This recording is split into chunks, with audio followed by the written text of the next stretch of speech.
In the untamed wilderness of Colorado Territory, 1882, a woman's dreams of domestic bliss are shattered when she arrives to find not a thriving frontier town, but a devastated wasteland left in the wake of nature's fury, with nothing but her wits, a leather satchel of personal belongings, and an iron will forged in the factories of Boston. Margaret Maggie Sullivan must decide whether to flee back east or take command of a broken community while waiting for the only man who might know where her intended husband has gone. This is the story of a woman who traveled 2,000 miles to start a new life, only to discover that sometimes the greatest adventures begin when everything goes wrong. Before we jump back in, tell us where you're tuning in from, and if this story touches you, make sure you're subscribed, because tomorrow I've saved something extra special for you. The stagecoach lurched to an abrupt halt, throwing Margaret Sullivan against the wooden side with enough force to rattle her teeth. Through the small window, she glimpsed muddy water rushing past, where a road should have been, carrying with it the debris of what had once been a prosperous settlement. "End of the line, miss," the driver called down, his voice strained with exhaustion. "Can't go no further. Bridge is out and the whole valley's been turned upside down." Margaret gathered her dark wool traveling dress around her and accepted the driver's weathered hand as she stepped down onto what remained of the main street of Clearwater Falls, Colorado Territory.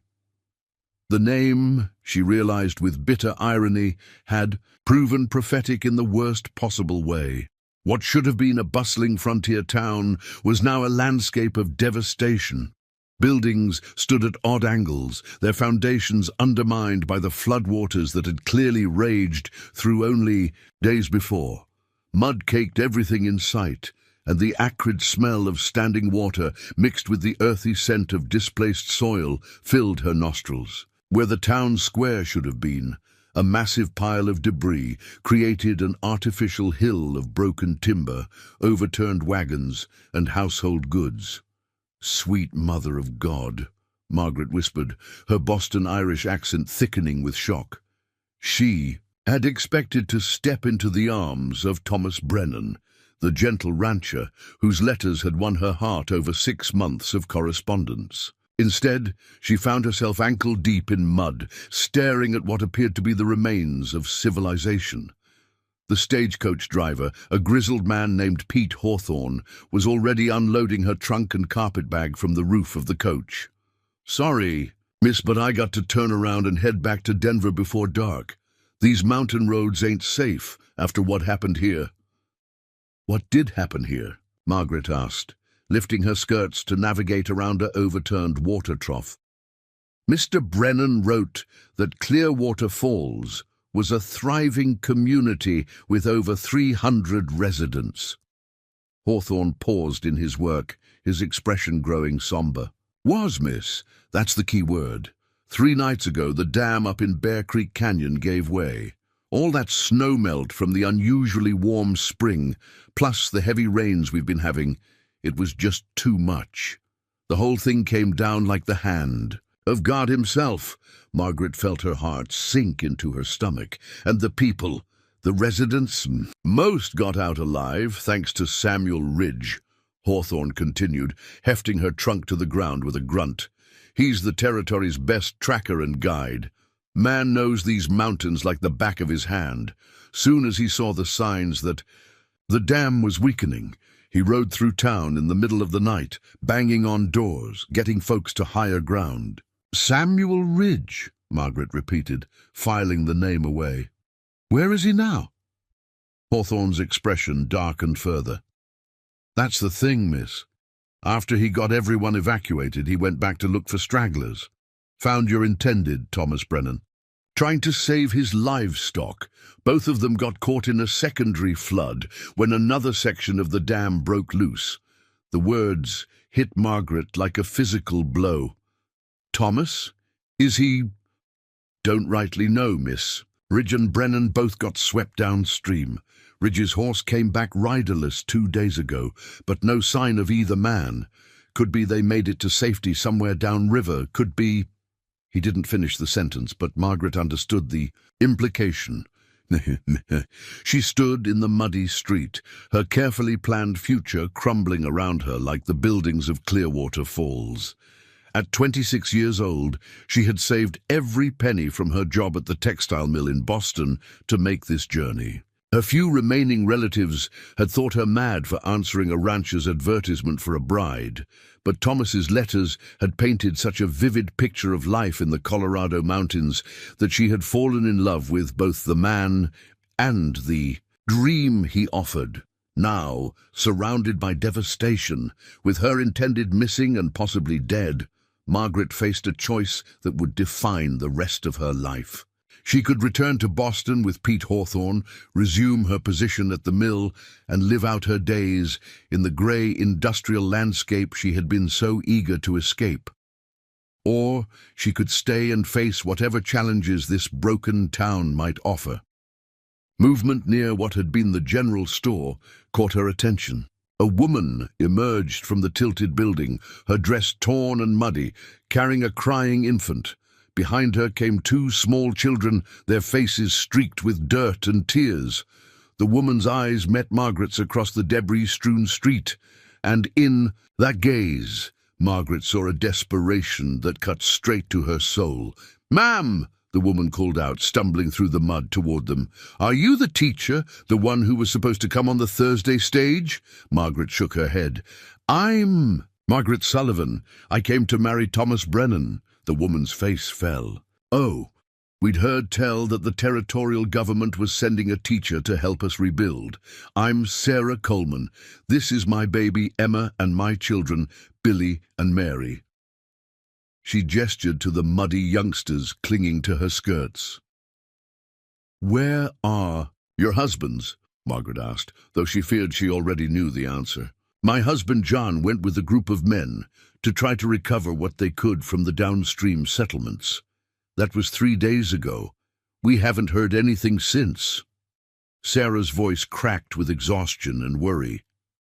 "Most of the other men went, too. We've got maybe a dozen people left in town, mostly women and children, and a few older folks who couldn't make the journey." Pete Hawthorne cleared his throat impatiently. "Miss Sullivan, I really do need to be heading back. You coming with me or not?" Margaret looked at Sarah Coleman's desperate face, at the children who had clearly been crying for days, at the destroyed town that had once held such promise. Then she looked at her trunk, containing all her worldly possessions, and the carpet bag that held Thomas's letters, the letters that had brought her here to find love and a new life. "Mr. Hawthorne," she said, her voice steady despite the turmoil in her heart, "I'll be staying." The stagecoach driver's eyebrows shot up. "Miss, with respect, you don't understand what you're saying. There's no hotel, no boarding house, hardly any shelter at all. And with the men gone, it ain't safe for a lady alone." "I won't be alone," Margaret replied, moving to stand beside Sarah Coleman. "I'll be with the other residents of Clearwater Falls. Mrs. Coleman, do you have somewhere I could stay just temporarily?" Sarah's eyes filled with tears of relief. "The church still has most of its roof. We've been sleeping there, all of us together. You'd be more than welcome." Margaret nodded decisively. "Then it's settled." She turned back to Pete Hawthorne. "Please, and tell anyone who asks in Denver that Margaret Sullivan is in Clearwater Falls, and that when Thomas Brennan returns, or when Samuel Ridge returns with news of him, they'll find me here." Hawthorne shook his head, but began climbing back onto his driver's seat. "You're either the bravest woman I ever met or the most foolish. I hope for your sake it's the former." With a crack of his whip, the stagecoach lurched into motion, turning in a wide circle before heading back up the mountain road. Margaret watched until it disappeared around a bend, then picked up her carpet bag and looked at her trunk. "Mrs. Coleman, do you know if there are any able-bodied men still in town who could help move this to the church?" "There's old Ben Fitzgerald, but his back's been giving him trouble, and young Jimmy Torres, but he's only 14. Sarah shifted the baby to her other hip. Most everything's been done by hand since the flood. We lost most of our livestock too. Then we'll manage, Margaret said firmly. She examined her trunk, gauging its weight and bulk. Mrs. Coleman, Sarah, before we worry about my belongings, tell me about the town's situation. What supplies do you have? What are the most pressing needs? Sarah looked surprised by the directness of the question, but answered readily. The well behind the church is still good. Sam Ridge showed us how to test it before he left. We've got some food from what we could salvage, but it won't last more than a few days. The biggest problem is shelter. The church roof leaks when it rains, and with winter still possible this high up in the mountains, we need better protection. Margaret nodded, her mind already working. During her years at the textile mill, she had served as a floor supervisor, responsible for organizing work crews and managing resources under pressure. The skills that had helped her manage 60 seamstresses, working against impossible deadlines, might prove useful in this very different crisis. What about tools, lumber, materials for repairs? Some tools survived in Garrison's workshop. That's the blacksmith shop there. Sarah pointed to a building that looked relatively intact, though its forge was clearly flooded.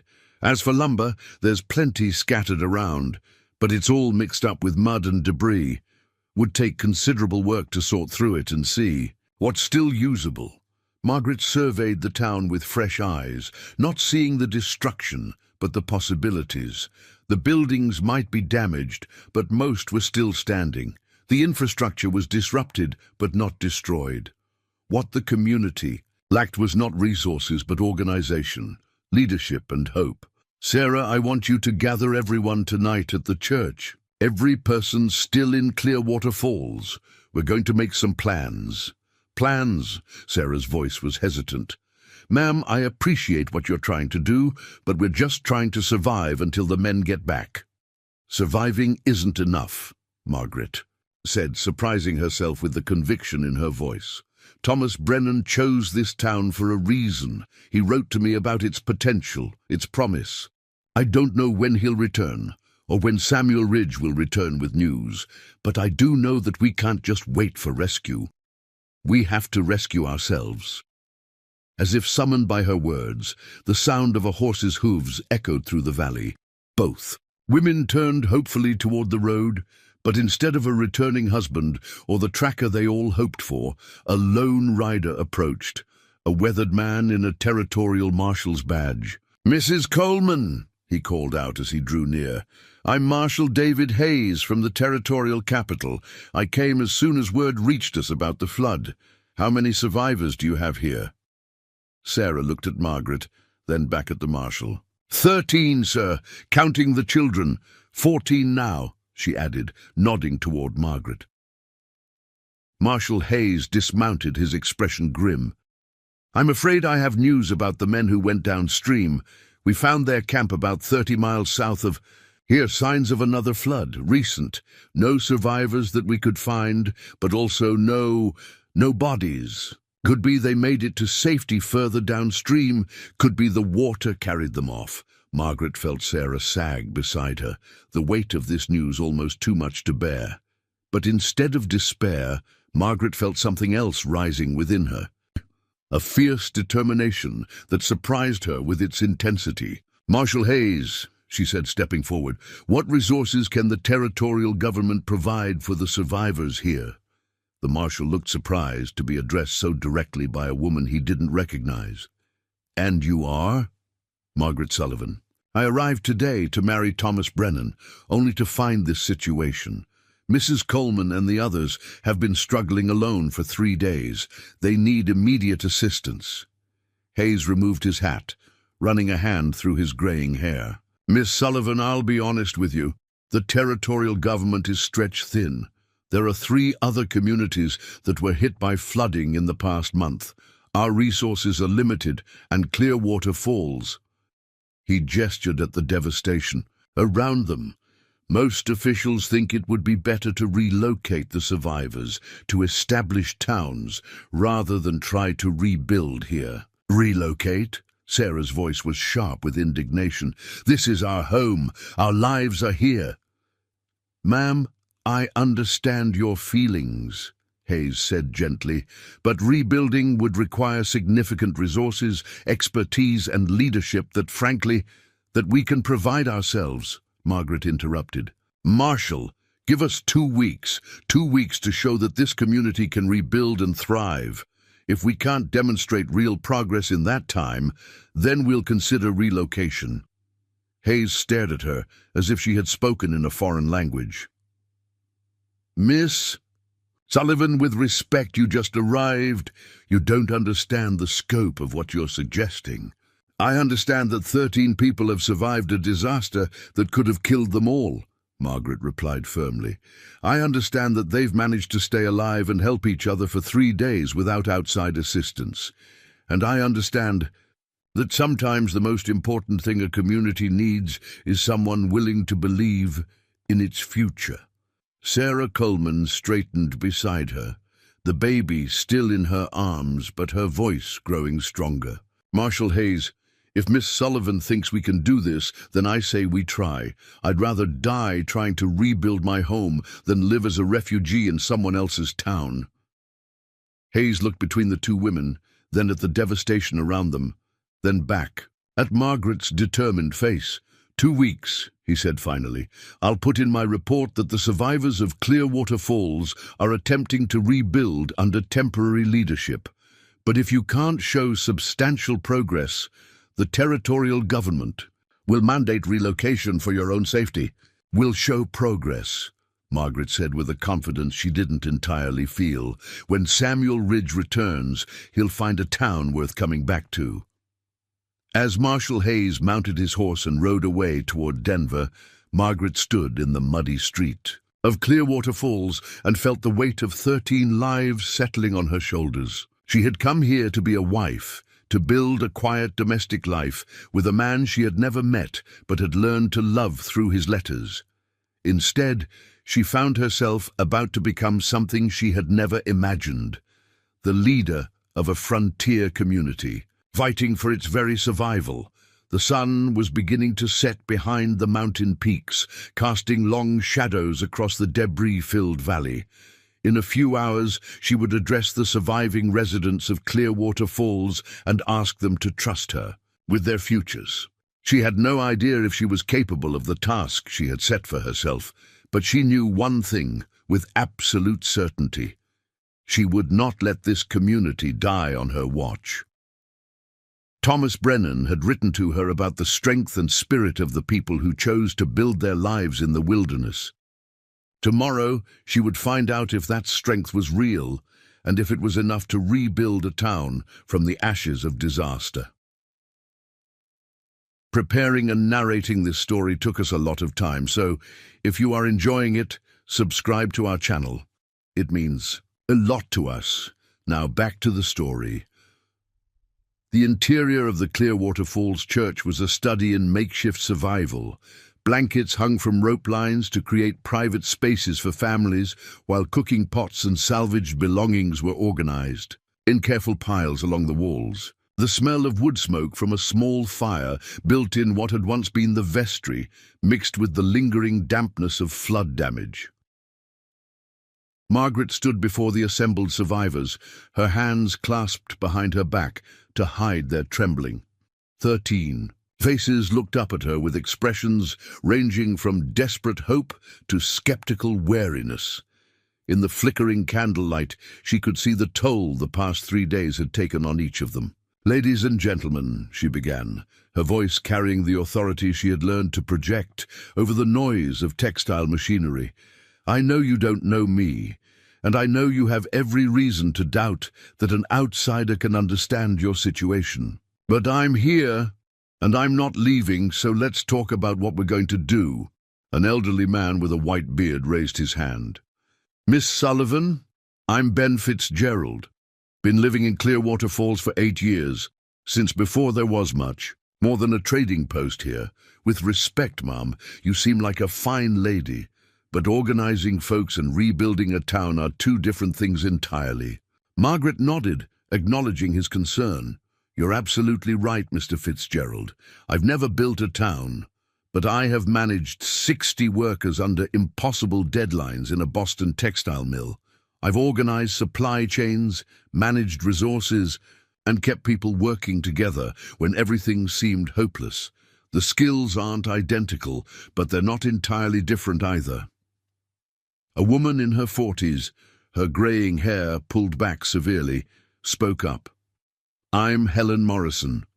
My husband ran the general store before. She gestured vaguely toward the window, where the tilted remains of the building were visible in the moonlight. What exactly are you proposing we do? We don't have supplies, we don't have proper tools, and winter could come early this high. Up. Margaret had spent the hours since Marshal Hayes left walking through the town, taking mental inventory, and developing what she hoped was a realistic assessment of their situation. Mrs. Morrison, let me tell you what I see. I see a community with a functioning well, which means we won't die of thirst. I see enough salvageable lumber scattered around to repair at least half the buildings, which means we won't freeze. And I see 13 people who survived a disaster that could have killed them all, which means we have the most important resource of any community, determination. Young Jimmy Torres, the 14-year-old Sarah had mentioned, leaned forward eagerly. What's the plan, Miss Sullivan? What do we do first? Margaret smiled at his enthusiasm. We organize. Tomorrow morning, we divide into 3 teams. Team 1, led by Mrs. Coleman, will focus on immediate survival needs.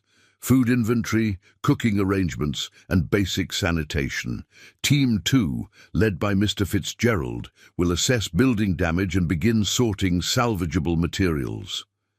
Team 3, led by Mrs. Morrison, will establish a basic workshop where we can repair tools and equipment.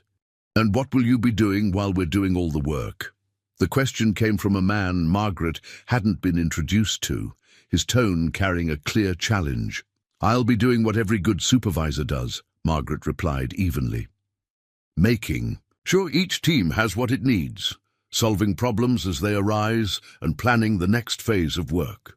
I'll also be keeping detailed records of our progress for Marshal Hayes's return.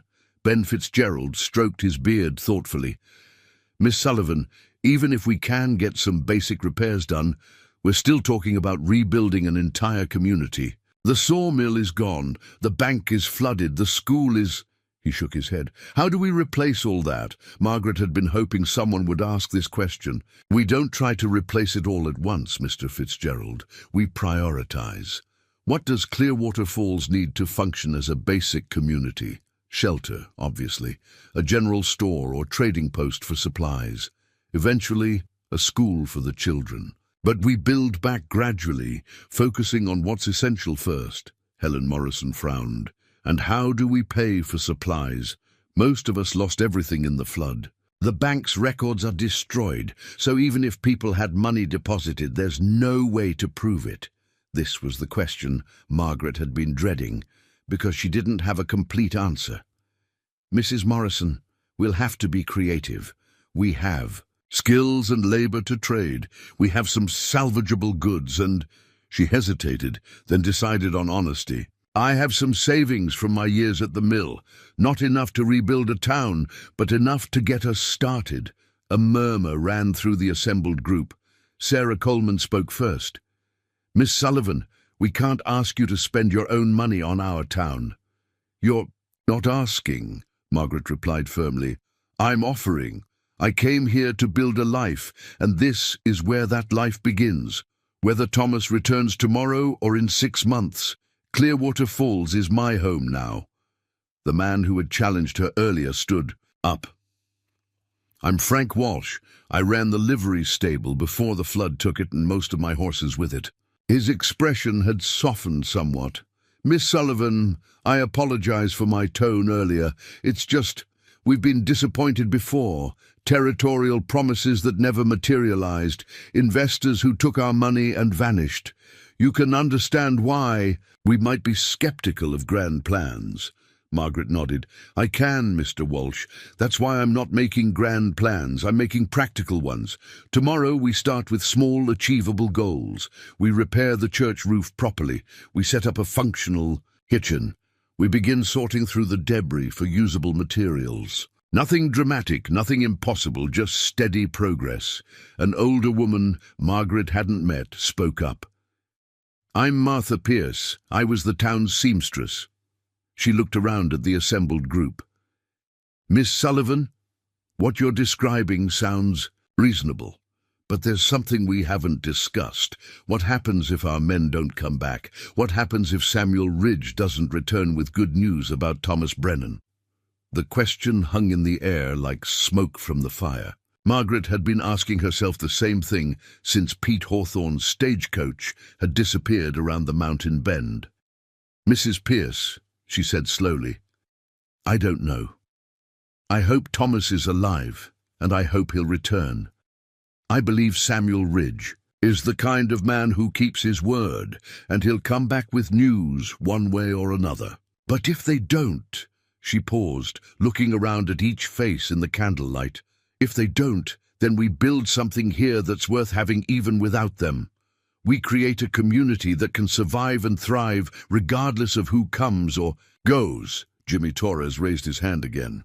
Miss Sullivan, what if Marshal Hayes comes back in 2 weeks and says we haven't made enough progress? What if the territorial government tries to force us to leave? Margaret smiled grimly. Then we'll have to prove them wrong, won't we, Jimmy? But let me tell you something I learned in the mills. Bureaucrats are impressed by organization, documentation, and visible progress. If we can show Marshal Hayes detailed plans, work schedules, and measurable improvements, he'll have a hard time arguing that we're not capable of rebuilding. Ben Fitzgerald stood up, his joints creaking audibly. Miss Sullivan, I've heard enough. You're asking us to trust you with our futures based on one day's acquaintance. That's not a small thing. Margaret felt her heart sink, but Fitzgerald continued. However, it's not like we have an abundance of alternatives. If you're willing to put your own money and effort behind your words, then I'm willing to follow your lead. At least for 2 weeks. One by one, the other survivors voiced their agreement. Not enthusiastic endorsement, Margaret noted, but cautious willingness to try. It was enough to start with. All right then, she said, clapping her hands together. Let's talk specifics. Mrs. Coleman, what's our current food situation? Sarah shifted the sleeping baby in her arms. We have maybe 3 days of basics. Flour, beans, some preserved meat that we managed to save. The vegetable gardens were all washed away, of course. Mrs. Morrison, what about the general store? Anything salvageable? Helen Morrison shook her head. Some canned goods that weren't damaged, a few tools, odds and ends. Not much that's useful for rebuilding.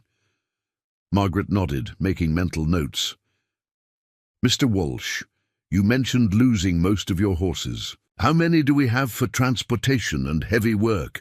2, Frank Walsh replied grimly. An old mare named Bessie and a gelding called Thunder. Both are good for riding or light hauling, but not much more. The inventory continued for another hour. By the time they finished, Margaret had a clear picture of their resources. Minimal, but not hopeless. More importantly, she had a sense of the people she would be working with. They were tired, grieving and uncertain, but they were also survivors who had already proven their resilience. One last thing, she said, as the meeting wound down. I want everyone to understand that I'm not trying to replace the leadership you had before. When your husbands and fathers return, when Samuel Ridge brings news, this community will make its own decisions about the future. I'm just trying to keep things together until that happens. Martha Pierce smiled for the first time that evening. Miss Sullivan, speaking for myself, I hope Thomas Brennan appreciates what kind of woman he's getting. Not many people would do what you're doing.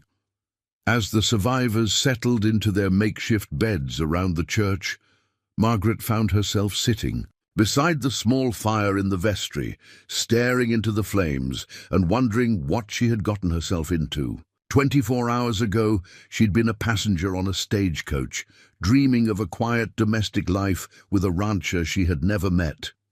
Now she was responsible for the survival of 13 people and the rebuilding of an entire community. Sarah Coleman. He approached, having settled her children for the night. Miss Sullivan. Margaret, I wanted to thank you for what you're doing, not just the organizing and planning, but for giving us hope again. These past 3 days we've just been trying to get through each hour. You've given us something to work toward. Margaret looked up at the young mother.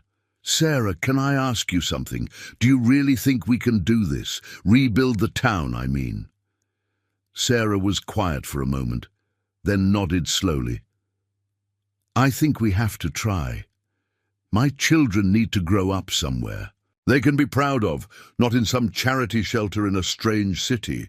If there's a chance we can rebuild our home, then we have to take it. Outside, the mountain wind whistled through the gaps in the church walls, carrying with it the scent of pine trees and the promise of coming winter. Margaret pulled her shawl tighter around her shoulders and added another piece of wood to the fire. Tomorrow would bring the real test of her leadership. It was one thing to make inspiring speeches in a candlelit church. It would be quite another to organize actual work crews and tackle the overwhelming task of rebuilding. But, for the first time since stepping off the stagecoach, Margaret felt a cautious optimism.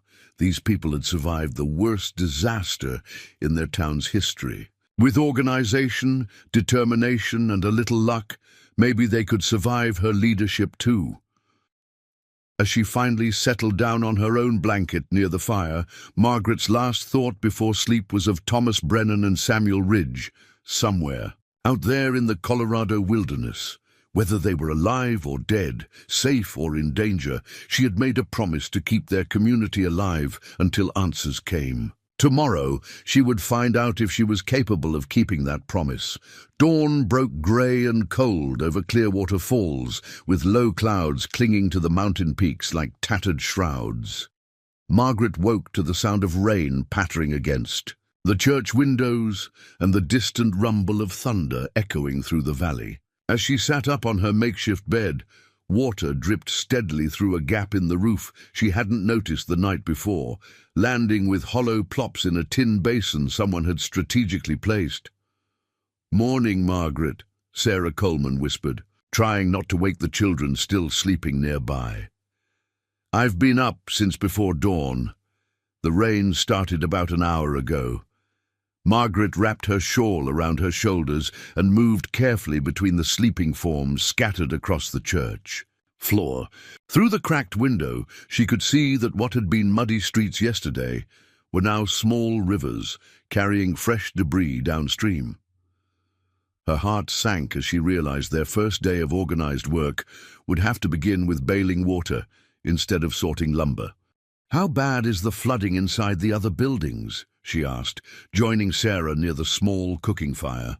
"Frank Walsh checked the stable before the rain got heavy," Sarah replied, stirring a pot of what smelled like thin porridge. "He said water was already ankle-deep in the workshop, and that was an hour ago." Margaret nodded grimly, adjusting her mental plans for the day. In the textile mill, she had learned that successful supervision meant adapting quickly when circumstances changed. "We'll work with what we have. Indoor tasks today, inventory, planning, repairs that can be done under cover." As the other survivors began to wake, Margaret noticed something that hadn't been apparent in the previous evening's candlelight. Several of the adults showed signs of illness, persistent coughs, pale complexions, and the glazed look of low-grade fever. The combination of stress, inadequate shelter, and exposure to contaminated floodwater was taking its toll. "Mrs. Pierce," she called softly to the seamstress, "how are you feeling this morning?" Martha Pierce attempted a smile that didn't quite reach her eyes. "Been better, dear. This cough started yesterday and I can't seem to shake the chills." Margaret's concern deepened as she looked around and identified at least 4 other adults showing similar symptoms. If illness spread through their small group, Their already limited workforce would be decimated. Sarah, we need to add medical supplies to our immediate priority list, she said quietly. Do you know if there's anything usable left in Dr. Henderson's office? Dr. Henderson went with the men downstream, Sarah replied. But his office wasn't completely destroyed. Might be some medicines left, though most everything got waterlogged. By mid-morning, despite the steady rain, Margaret had the 3 work teams assembled in different areas of the church. Mrs. Coleman's group was conducting a thorough inventory of their food supplies and establishing a cooking rotation that would stretch their resources as far as possible. The results were sobering. They had perhaps 5 days of basic sustenance if they rationed carefully. Mr. Fitzgerald's team was examining the structural damage to the church itself, identifying the most critical repairs needed to keep their shelter functional through the coming weeks. The leaking roof was just the beginning. Several support beams showed signs of water damage, and the foundation had shifted enough to create gaps in the walls. Mrs. Morrison's workshop team had the most challenging task, sorting through the water-damaged contents of various buildings to identify salvageable tools and supplies. What they were finding painted a stark picture of the community's losses. Miss Sullivan, Helen Morrison reported, her voice tight with frustration. We've been through the blacksmith shop, the general store, and what's left of the bank. Most of the metal tools are rusty but salvageable with work. But the flour, sugar, cloth goods, paper records, all ruined, and the banking document, she shook her head. Even if people had money deposited, there's no way to prove how much or who owned what. Margaret absorbed this information while helping Jimmy Torres organize a pile of water-stained books they'd rescued from the school. The boy's enthusiasm hadn't dimmed despite the grim circumstances, and his energy was proving invaluable for morale. Mrs. Morrison, what about medical supplies? Were you able to check Dr. Henderson's office? Some things survived, Helen replied. Basic bandaging materials, a few bottles of medicine that were sealed well enough to stay dry, but nothing for serious illness or injury. As if summoned by their conversation, Frank Walsh appeared in the church doorway, soaked to the skin and breathing heavily. Miss Sullivan, we've got a problem. The rain's undermining what's left of the dam upstream. If it gives way completely, we could see another flood, maybe worse than the first one. Margaret felt the blood drain from her face. How much time do we have? Hard to say, Walsh replied, wringing water from his hat. Could be hours, could be days, but we need to be ready to evacuate to higher ground if necessary. The words sent a chill through the assembled survivors that had nothing to do with the cold rain. Margaret could see the fear in their faces, the prospect of losing. What little they had managed to salvage was almost too much to bear. All right, she said, forcing her voice to remain calm and authoritative. We plan for both possibilities. Mr. Walsh, can you and Jimmy identify the safest high ground within a reasonable distance? Mrs. Coleman, we need to prepare emergency packs with essentials for each family. Mr. Fitzgerald, what are our options for temporarily reinforcing the church if we get advance warning of another flood? As the teams scattered to address these new priorities, Margaret found herself alone for the first time since her arrival. The magnitude of the challenges they faced seemed to grow by the hour. Illness, limited supplies, structural damage, and now the threat of additional flooding.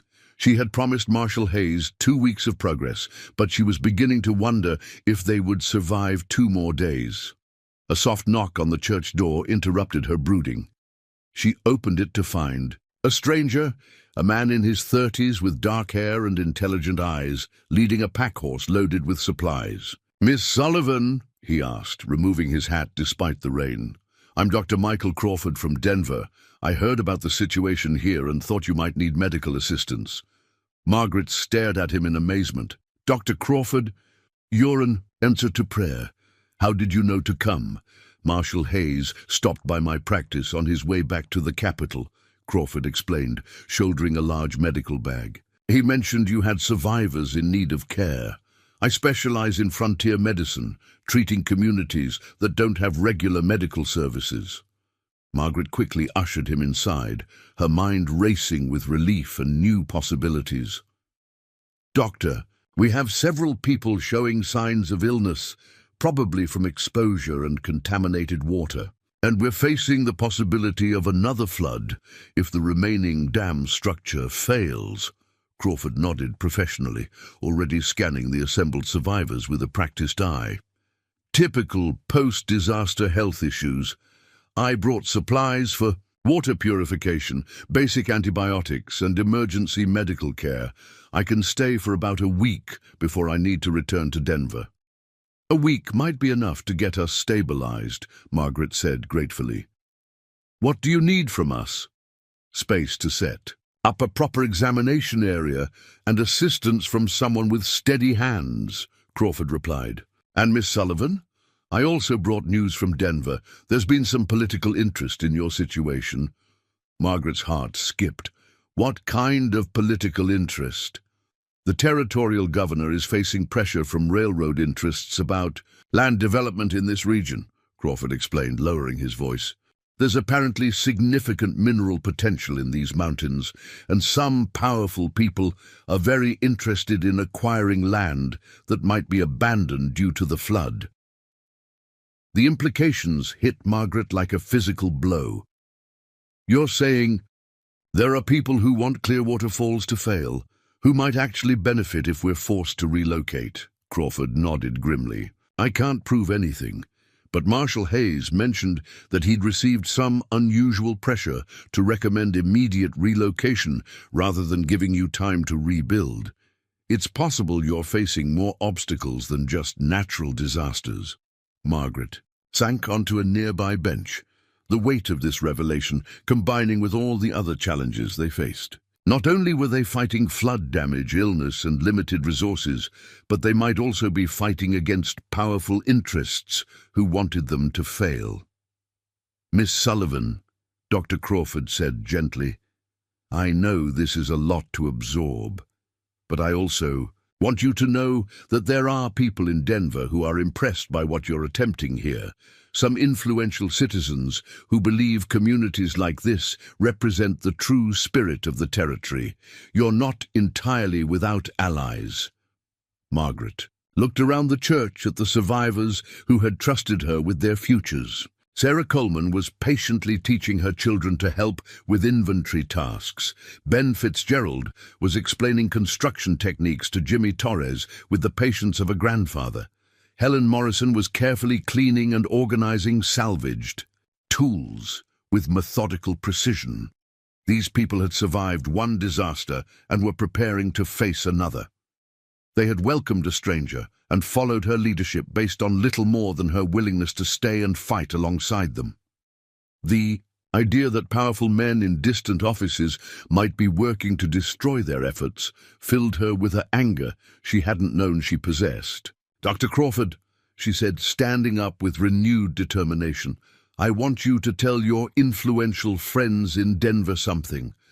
Tell them that Clearwater Falls isn't going anywhere. Tell them that 13 people can accomplish a lot when they're properly organized and motivated, and tell them that sometimes the most dangerous enemy of corruption is someone who has nothing left to lose. Outside, the rain continued to fall, and somewhere upstream, a damaged dam held back thousands of gallons of potentially destructive water. But inside the church, Margaret Sullivan felt something she hadn't experienced since stepping off the stagecoach, genuine confidence in their ability to succeed. The challenges were mounting, but so were their resources and allies. Tomorrow would bring new tests of their resolve, but tonight they had a doctor to treat their sick, knowledge of potential enemies to guard against, and the beginning of a plan that might just save them all. As she helped Dr. Crawford set up his examination area, Margaret found herself thinking of Thomas Brennan and Samuel Ridge somewhere in the wilderness. When they returned, and she was increasingly determined to believe they would return, they would find a community that had not only survived, but had grown stronger through adversity. The real battle for Clearwater Falls was just beginning. Morning of their fourth day dawned clear and crisp, with no sign of the threatening rains that had plagued them the day before. Margaret stood outside the church, breathing in the mountain air and surveying the progress they had made under Dr. Crawford's medical guidance.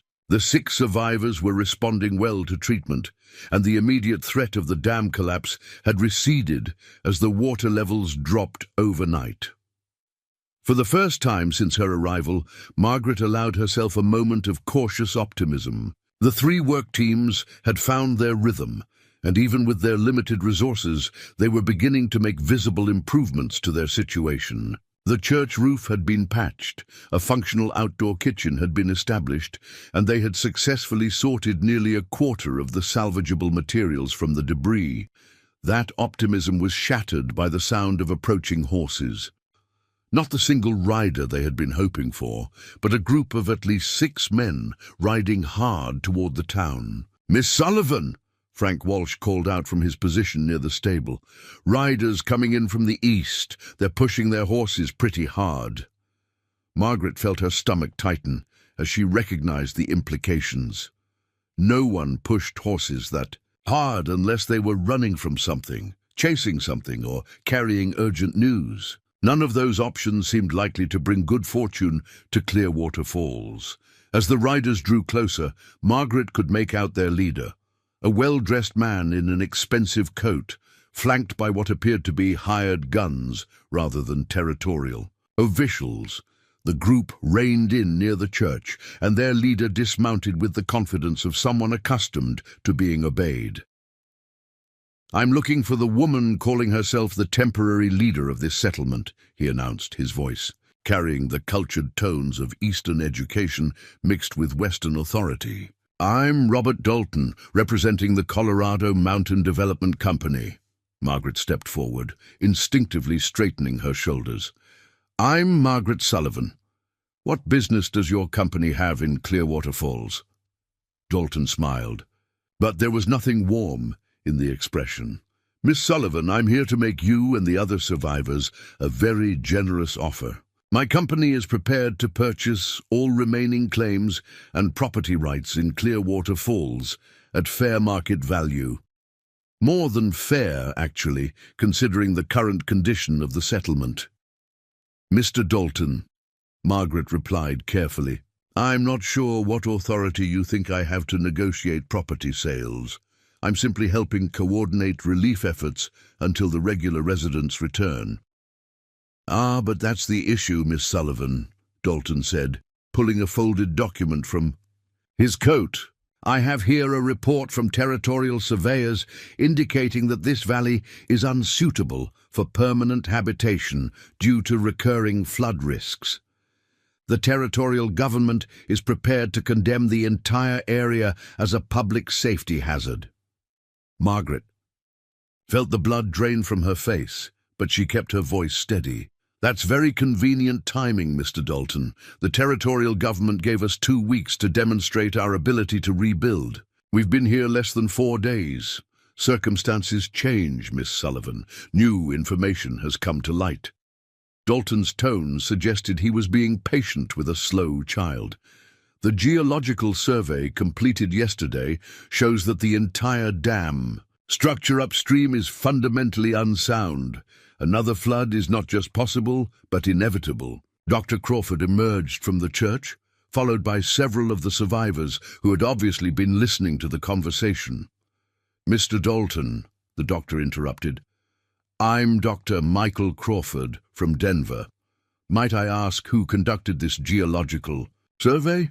I wasn't aware that any territorial surveyors had been in this area recently." Dalton's confident expression flickered slightly.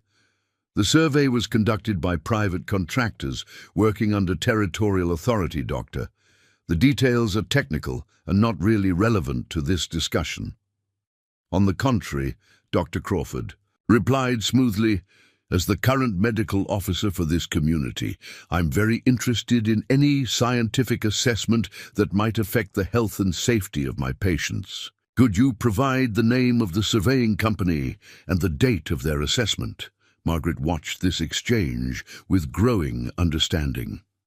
Dr. Crawford was clearly suspicious of Dalton's claims, and his questions were making the development company representative uncomfortable. Furthermore, Dr. Crawford continued, I find it curious that a private development company would be so concerned about public safety that they would rush out here with purchase offers immediately after receiving a report of geological instability. One of Dalton's companions, a rough-looking man with a gun prominently displayed on his hip, stepped forward. Mr. Dalton, maybe we should just make our position clear to these folks. Sometimes people need help understanding what's in their best interests. Margaret felt a chill run down her spine at the barely veiled threat. But before she could respond, an unexpected voice cut through the tension. I wouldn't recommend that approach, gentlemen. Everyone turned to see a lone rider approaching from the direction of the mountain trail. The newcomer was a lean man in buckskins, with long dark hair and the weathered complexion of someone who spent his life outdoors. Most importantly, he carried himself with the quiet confidence of someone, very comfortable with the rifle resting across his saddle. Samuel Ridge, Margaret whispered, recognizing him from the descriptions she had heard. The tracker rode directly into the center of the confrontation, positioning his horse between Margaret and Dalton's men. Miss Sullivan, I presume? I'm Samuel Ridge. I believe you've been expecting me. Margaret's heart leaped with a mixture of relief and apprehension. Mr. Ridge, yes, we've been hoping for your return. Do you have news about Thomas Brennan and the other men? Ridge's expression grew somber. I do, ma'am, but it might be better. Discussed privately. First, though, I'm curious about these gentlemen and their urgent business here. Dalton had regained his composure, but Margaret noticed that his men had positioned themselves more defensively since Ridge's arrival. Mr. Ridge, I presume. Your reputation precedes you. I'm Robert Dalton, Colorado Mountain Development Company. We're simply here to offer these good people a fair price for property that's no longer viable for habitation. Is that so? Ridge dismounted slowly, his movements casual but alert. And what makes you so certain the property isn't viable? Last I checked, Clearwater Falls had some of the richest soil and best water access in this part of the territory.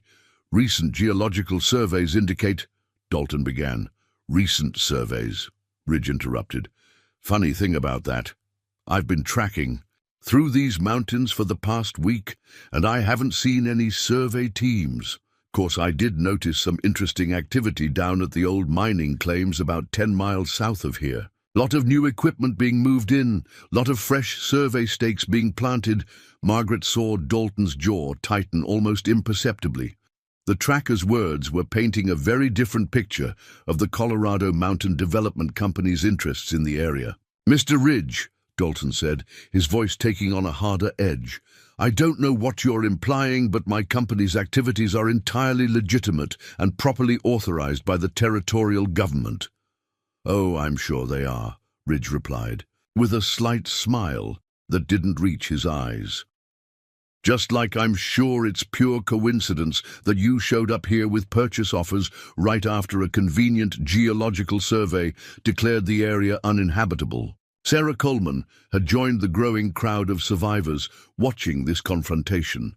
Mr. Ridge, she called out, please, we need to know about our husbands, about John and the others who went downstream.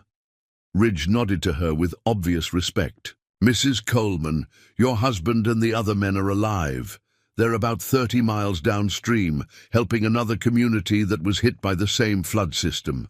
They sent me back to check on Clearwater Falls and to bring word that they'll be returning within the week. A collective sigh of relief went up from the assembled survivors, but Margaret noticed that Ridge's expression remained troubled. There was more to the story, and she suspected it wasn't all good news. However, Ridge continued, his voice carrying, clearly in the mountain air, They also sent me back with a warning. They've encountered evidence that the flood damage wasn't entirely natural. Someone had been weakening the dam structure for weeks before the spring snowmelt put pressure on it. Dalton went very still. That's a serious accusation, Mr. Ridge. I hope you have evidence to support such a claim. Evidence is being gathered, Ridge replied calmly. The territorial marshal is very interested in investigating how a dam that had been declared sound just 2 months ago could fail so catastrophically. Margaret felt pieces of a larger puzzle clicking into place. Mr. Dalton, perhaps you could tell us exactly when your geological survey was conducted and whether your company had any prior interest in this area before the flood occurred? For the first time since his arrival, Dalton looked genuinely uncomfortable. Miss Sullivan, I don't appreciate the implication of your questions. My company operates with complete transparency and in full compliance with territorial law. Then, you won't mind providing documentation of your survey and your company's previous activities in this region, Dr. Crawford interjected smoothly. I'm sure Marshal Hayes would be very interested in reviewing such materials. One of Dalton's men leaned close to whisper something urgent in his ear. After a brief exchange, Dalton remounted his horse, his confident demeanor replaced by barely controlled anger. Miss Sullivan, you and the other residents of this area would be wise to consider our offer carefully. This region is going to see significant development in the coming months, with or without your cooperation. It would be unfortunate if you found yourselves displaced by circumstances beyond your control. Mr. Dalton, Ridge said, his hand resting casually near his rifle. That sounded very much like a threat. In my experience, honest businessmen don't need to make threats to conduct their affairs. Dalton's face flushed red. Mr. Ridge, you may have a reputation in these mountains, but my company has resources and connections that extend far beyond your ability to interfere. I strongly advise you not to involve yourself in matters that don't concern you. Funny thing about that, Ridge replied, settling more comfortably in his saddle. Miss Sullivan here has hired me to guide Thomas Brennan back to Clearwater Falls when I find him. That makes the welfare of this community very much my concern. Margaret stared at Ridge in surprise. She had done no such thing, but she recognized the strategic value of his claim. With Samuel Ridge's protection and expertise, Dalton would think twice about using intimidation tactics against the survivors. Furthermore, Ridge continued, I've already sent word to the territorial capital about suspicious activities in this area. I expect we'll be seeing more official investigators in the coming days. Dalton wheeled his horse around, signaling to his men. This conversation isn't over, Miss Sullivan. My company's offer will remain open for exactly 48 hours. After that, you may find that your options become considerably more limited. As the development company riders galloped away, Margaret turned to Samuel Ridge with a mixture of gratitude and apprehension. Mr. Ridge, thank you for your intervention, but I should clarify that I haven't actually hired you for anything. Ridge smiled, and this time it reached his eyes. Miss Sullivan, I've been tracking through these mountains for 8 years. I can read sign that most men would miss entirely, and the sign I'm reading tells me that Clearwater Falls is about to become a very dangerous place for anyone who doesn't have powerful friends watching their backs. He dismounted and extended his hand to her. Thomas Brennan wrote to me about you before the flood, Miss Sullivan. He asked me to look after his intended bride if anything ever happened to him. Far as I'm concerned, that makes you my responsibility, until he can claim it himself. Margaret shook his hand, feeling the calloused strength of someone who lived by skill and determination. Mr. Ridge, I accept your offer gratefully, but I should warn you, I intend to fight for this community, regardless of what threats Mr. Dalton and his associates might make. Ma'am, Ridge replied with obvious approval, I wouldn't expect anything less from the woman who crossed half a continent to marry a frontier rancher. Now, shall we discuss what we're really up against here? after Dalton and his men disappeared. Over the ridge, Samuel Ridge led Margaret and the core group of survivors into the church for a private discussion. The trackers' presence had transformed the dynamic of their situation entirely. Where before they had been vulnerable refugees hoping to rebuild, they now had an experienced guide who understood the larger forces working against them. "First, things first," Ridge said, settling onto a wooden crate that served as seating. "Thomas Brennan is alive, but he's in no condition to travel yet. He took a bad knock to the head when the flood swept him downstream, and he's been unconscious for most of the past week. The men who went looking for survivors found him lodged against a fallen tree about 40 miles south of here." Margaret felt her knees weaken with relief. She had prepared herself for the worst news, and learning that Thomas was alive felt like a reprieve from a death sentence. "When will he be able to return?" she asked, trying to keep the emotion out of her voice. "Doc down there thinks maybe another week, possibly 2, Ridge replied. "Head injuries are tricky things. He's awake now and asking for you specifically. But he gets confused easily and tires quickly. The important thing is that he's recovering." Sarah Coleman leaned forward eagerly. "What about John, my husband?" "John Coleman is leading the rescue efforts in Creek Bend, the settlement that got hit after ours," Ridge explained. "That man's got natural leadership skills, Mrs. Coleman. He's organized 3 communities worth of survivors and has them working together like they've been neighbors for years." Relief and pride warred across Sarah's face. "That sounds like John. He always said a community was only as strong as its willingness to help its neighbors. Which brings me to the less pleasant news," Ridge continued, his expression growing serious. "The flood wasn't entirely an act of God. Someone had been systematically weakening the dam structure for weeks before the spring snowmelt put critical pressure on it." Dr. Crawford had been listening intently. "Do you have evidence of this sabotage?" Ridge nodded grimly. "I found drill holes that had been filled with black powder and detonated in a pattern designed to create structural weakness.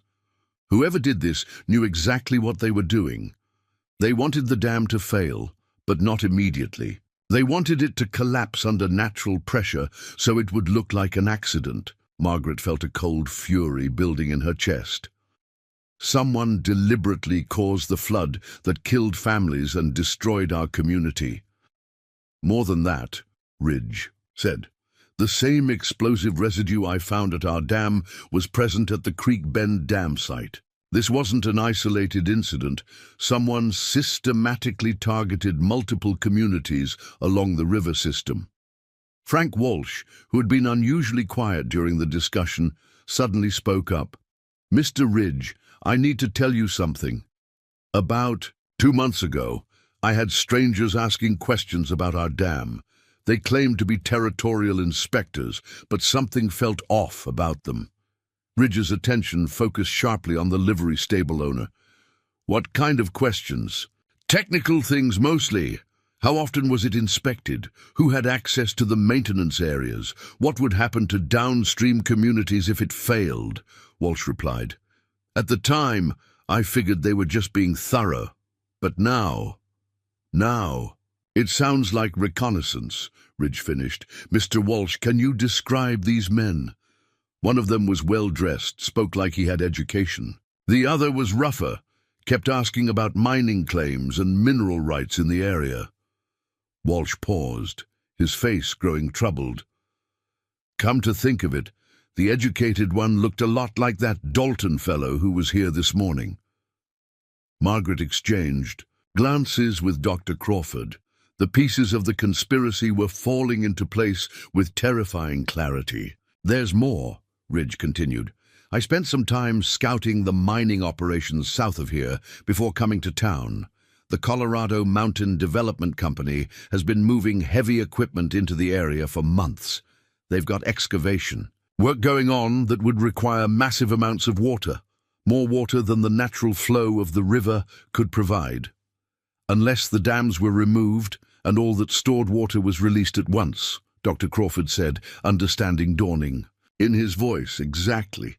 They created their own flood to clear out the communities, then swooped in with purchase offers for the flood-damaged land at bargain prices, Ridge explained. It's a land grab disguised as a natural disaster. Helen Morrison had been listening, with growing anger. Those monsters killed innocent people for mining claims? Worse than that, Ridge said. According to the territorial records I was able to check, this entire valley sits on what geologists believe is one of the richest silver veins in Colorado Territory. We're not just talking about mining claims.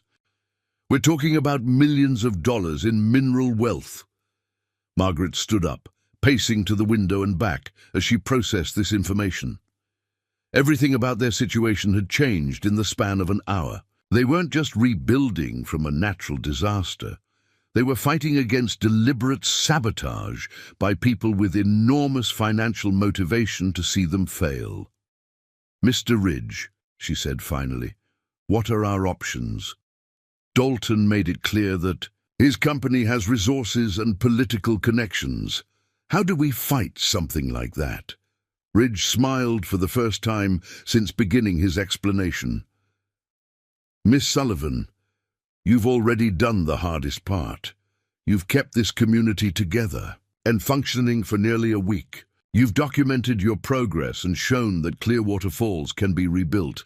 That gives us legal and moral standing to fight back." "But fighting back against what?" Ben Fitzgerald asked. "If they have political connections, they could probably get the territorial government to condemn this area regardless of what we accomplish." "That's where things get interesting," Dr. Crawford interjected. "I mentioned earlier that you have allies in Denver. Some of those allies happen to be very interested in preventing exactly this kind of corruption. There are powerful people who believe the territory's future depends on honest development, not land grabs disguised as disasters." Ridge nodded approvingly. "Doc's right. I've been in contact with territorial investigators who specialize in mining fraud. They've been watching the Colorado Mountain Development Company for months, looking for evidence of illegal activities." Margaret felt a spark of hope igniting. "Are you saying we could expose this conspiracy?" "I'm saying we're going to expose it," Ridge replied with conviction. "But it's going to be dangerous. Dalton and his associates have already committed multiple felonies, including murder through sabotage. They're not going to surrender quietly when they realize their plan is falling apart." "What do you need from us?" Margaret asked. Ridge pulled a detailed map from his saddlebags and spread it on the improvised table. "First, we need to document everything. The dam damage, the explosive residue, the timeline of when the suspicious inspectors visited. Second, we need to make this community too visible to attack quietly. If Dalton tries to intimidate you, again, there need to be witnesses and consequences." "How do we accomplish that?" Sarah asked. "We invite every territorial official, newspaper reporter, and honest businessman we can contact to come see what you've accomplished here," Dr. Crawford suggested. "We turn Clearwater Falls into a symbol of frontier determination instead of a forgotten disaster." Ridge nodded enthusiastically. "Exactly, and we accelerate your rebuilding efforts. I brought supplies and equipment from the downstream communities, tools, lumber, food, and most importantly, skilled workers who want to help." Margaret stared at him in amazement. "You brought help?" 12 good men who lost their own homes in the floods but want to see justice done," Ridge confirmed. "They're camped about 2 miles out, waiting for my signal. Most of them have construction skills, and all of them are motivated to stop the people who destroyed their communities." For the first time since stepping off the stagecoach, Margaret felt genuinely optimistic about their chances. They had gone from being 13 isolated survivors to being part of a larger movement for justice. "There's one more thing," Ridge said, his expression growing serious again. "Dalton gave you 48 hours before his offer expires. I suspect that deadline isn't arbitrary. He's probably planning something to force your hand, another accident or emergency that would justify immediate evacuation. Margaret felt her determination hardening into something like steel. "Then we need to be ready for him. Mr. Ridge, how quickly can we get your additional workers here and integrated into our rebuilding efforts?" "They can be here by tonight," Ridge replied. "But Miss Sullivan, you need to understand what you're committing to. Once we bring in outside help and start actively investigating the sabotage, there's no going back. Dalton and his company will see you as a direct threat to their operation." Margaret looked around the church at the faces of the people who had trusted her with their futures. Sarah Coleman, holding her baby, determination replacing the fear that had marked her features. For days, Ben Fitzgerald and Frank Walsh nodding their agreement despite the risks, Jimmy Torres practically vibrating with excitement at the prospect of real action against their enemies. "Mr. Ridge," she said firmly, "I came to Colorado Territory to build a new life. I didn't expect that life to include fighting corruption and exposing murder, but I've learned that sometimes you don't get to choose your battles. They choose you." She moved to the center of the group, her voice carrying the authority she had developed over the past week. "We're going to rebuild Clearwater Falls. We're going to expose the people who tried to destroy us. And we're going to make sure this never happens to another community. If that makes us targets, then so be it." Ridge stood and extended his hand to her. "Miss Sullivan, I think Thomas Brennan is going to be very proud of the woman he's getting as a wife. Now, let's go save a town and catch some murderers."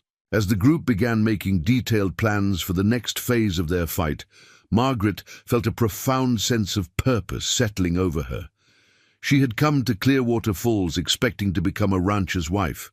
Instead, she was becoming something she had never imagined, a leader in the fight for justice on the American frontier. Outside, storm clouds were gathering over the mountains again, but this time Margaret welcomed them. Let Dalton and his associates bring whatever new troubles. They were planning. Clearwater Falls was ready for them. By evening, Clearwater Falls had been transformed. Samuel Ridge's promised reinforcements had arrived as the sun set behind the mountain peaks. 12 weathered men with calloused hands and determined expressions, leading pack horses loaded with tools, lumber, and supplies. Margaret stood in the church doorway, watching the newcomers set up their camp with military precision, and marveled at how quickly their situation had changed. "Miss Sullivan," called out a tall man with graying temples who appeared to be the leader of the new arrivals. "I'm Nathan Cooper, foreman from Creek Bend. Samuel Ridge tells us you've been holding this place together with nothing but grit and determination." Margaret stepped forward to shake his hand, noting the respectful but assessing way he looked at her. These men had come to help, but they were clearly reserving judgment about whether a woman could truly lead the kind of operation they were planning. "Mr. Cooper, we're grateful for your assistance. Mr. Ridge mentioned that you have construction experience." 20 years, building everything from barns to railroad bridges, Cooper confirmed. "Most of these men have similar skills. We've also brought something else you'll need, proof that the Colorado Mountain Development Company has been active in our area for months before the floods." He pulled a leather portfolio from his saddlebags and handed it to Margaret. "Company. Surveyors were mapping mineral claims all through our valley last fall. They filed official paperwork claiming water rights that didn't legally exist, and they bribed local officials to approve permits that should never have been granted." Margaret opened the portfolio, finding detailed maps, legal documents, and even photographs of mining equipment being moved into areas that had supposedly been untouched wilderness. "This is extensive documentation, Mr. Cooper. How did you manage to gather all this?" "My brother works for the Territorial Land Office in the capital," Cooper explained. "When he heard about the suspicious flooding patterns, he started pulling records. What he found was a systematic pattern of fraud stretching back almost a year." Dr. Crawford joined them, examining the documents with professional interest. "This changes everything. With this evidence, we can prove criminal intent rather than just sabotage after the fact. Samuel Ridge approached, having finished organizing the new camp. Miss Sullivan, we need to talk about timing. I've been watching the trails, and there's been increased activity from Dalton's people. They're not just planning to wait out their 48-hour deadline. They're preparing for something more immediate. Margaret felt a familiar chill of apprehension. What kind of preparation? Surveillance, mostly. They've got men positioned on the ridges watching our movements. But they've also been asking questions in the nearest settlements about territorial law enforcement, who's responsible for this area, how long it takes to get messages to the capital, that sort of thing. Cooper frowned. Sounds like they're planning to create a situation that would require immediate territorial intervention, or eliminate the need for intervention entirely, Ridge said grimly. Miss Sullivan, these men aren't just corrupt businessmen. Some of them have backgrounds that suggest they're comfortable with violence when legal methods fail. Margaret absorbed this information while watching the organized activity around their makeshift camp. In less than 6 hours, they had gone from being a vulnerable group of survivors to a small but well-equipped force. The question was whether it would be enough to counter whatever Dalton was planning. Mr. Ridge, what's our defensive situation? If they decide to attack directly, can we hold them off? For a while, Ridge replied honestly, but that's not really the fight we want. If this turns into open warfare, innocent people get hurt, and Dalton can claim he was defending his legal rights against armed squatters. Dr. Crawford looked up from the legal documents. What we need is to force this into the open legally before they can stage whatever incident they're planning. If we can get territorial authorities here to witness their activities, it becomes much harder for them to operate in secret. How do we do that? Sarah Coleman asked, joining the discussion with her baby asleep in her arms. Marshal Hayes isn't due back for more than a week. Ridge smiled with satisfaction. Already taken care of, Mrs. Coleman. I sent word to the territorial capital this morning through the telegraph station in Pine Ridge, explained the situation and requested immediate investigation of possible mining fraud and sabotage. Should have territorial marshals here within 2 days. Margaret felt a surge of hope, followed immediately by concern. Mr. Ridge, will 2 days be soon enough? If Dalton is planning something immediate? That's why we're accelerating our rebuilding efforts, Nathan Cooper interjected. By tomorrow night, we'll have made more visible progress than most communities accomplish in a month. When the marshals arrive, they'll see a thriving settlement that's clearly worth preserving. And if Dalton tries to interfere before then? Margaret asked. Ridge's expression grew hard. Then we'll be ready for him. But first, we need to get everyone organized for maximum efficiency.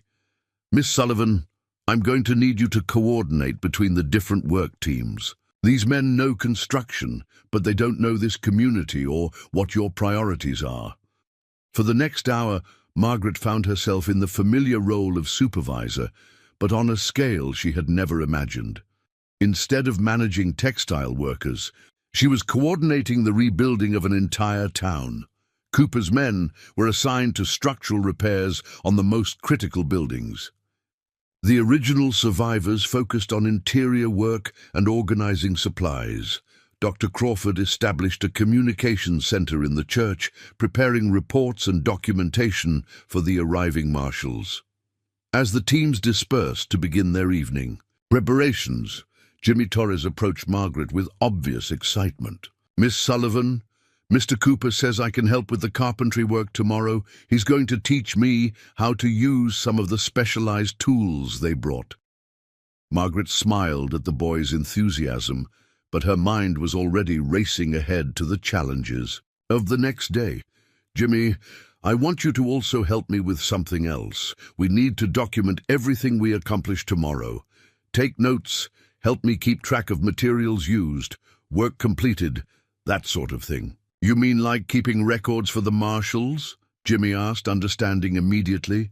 Exactly. We need to be able to prove that this community is viable and that we're making genuine progress.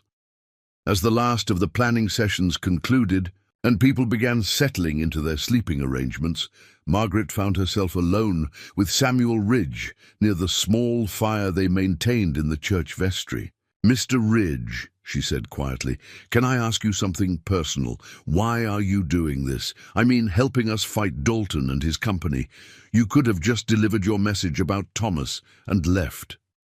Ridge was quiet for a long moment, staring into the flames. "Miss Sullivan, I've been guiding people through these mountains for 8 years. I've seen what happens when honest folks get pushed around by people with money and political connections. Most of the time, there's not much one man can do about it." He looked up at her, his expression serious but not grim. "But this time it's different. This time there's someone willing to stand up and fight back, someone who's turned a bunch of scattered survivors into a real community. Thomas Brennan wrote to me about you before the flood, said you were the kind of woman who could thrive on the frontier.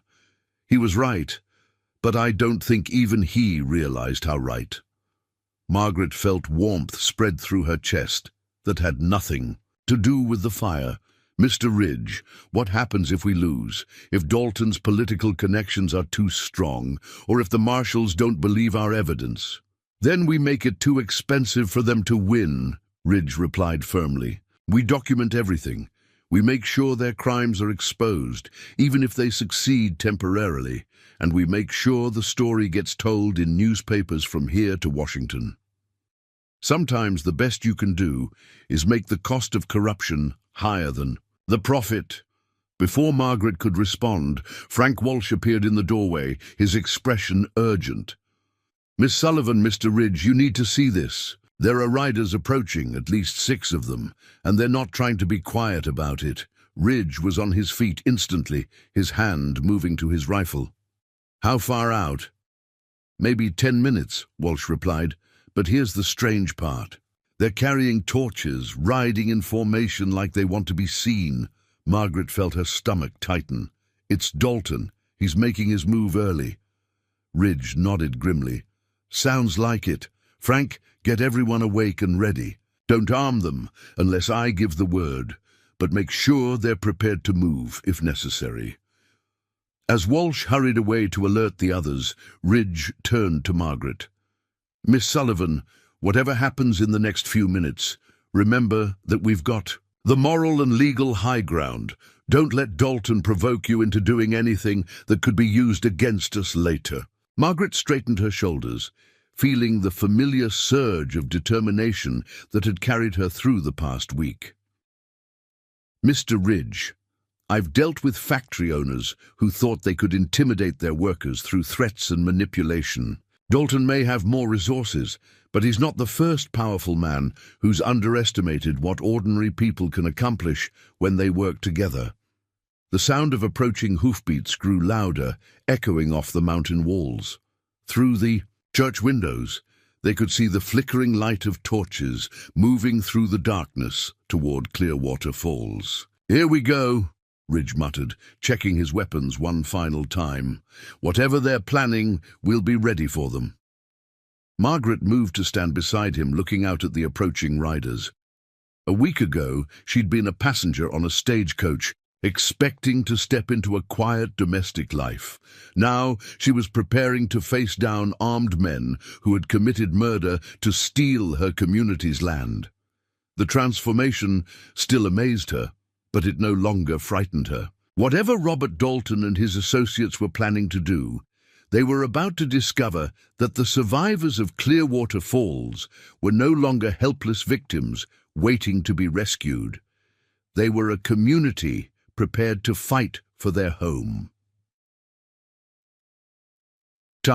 Torches cast dancing shadows across the muddy streets of Clearwater Falls as Robert Dalton led his men into the heart of the settlement. Margaret counted 8 riders this time, all armed, their faces hard and determined in the flickering light. But instead of the confident businessman who had arrived that morning, Dalton now carried himself like a man whose patience had run out. "Margaret," stepped onto the church porch, flanked by Samuel Ridge and Nathan Cooper. Behind them, the survivors and newly arrived workers formed a silent line, their presence making it clear that Clearwater Falls was no longer a collection of helpless refugees. "Miss Sullivan," Dalton called out, his voice carrying a dangerous edge.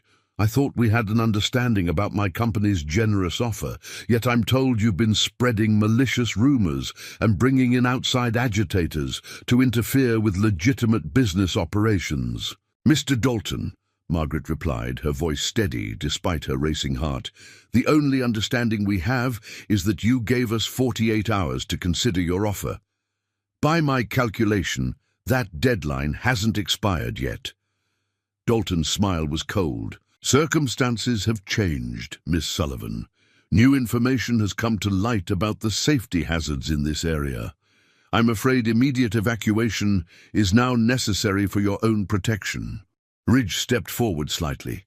"What kind of new information, Mr. Dalton? Because we've been doing some investigating of our own, and what we've found raises serious questions about your company's activities in this region."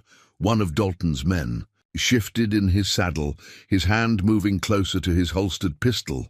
Margaret noticed the gesture and realized with crystal clarity that this confrontation could turn violent very quickly.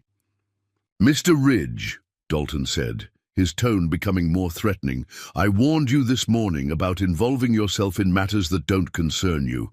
Some men never learn to recognize when they're outmatched." Before Ridge could respond, an unexpected voice cut through the tension. "Robert Dalton, you're under arrest for conspiracy, fraud, and sabotage, resulting in multiple deaths." Everyone turned toward the sound, and Margaret's heart leaped as she saw 3 riders emerging from the darkness beyond the torchlight. The lead rider wore the unmistakable badge of a territorial marshal, and his companions carried the authority of federal law enforcement. "Marshal Williams," Ridge said with obvious satisfaction, "you made better time than I expected."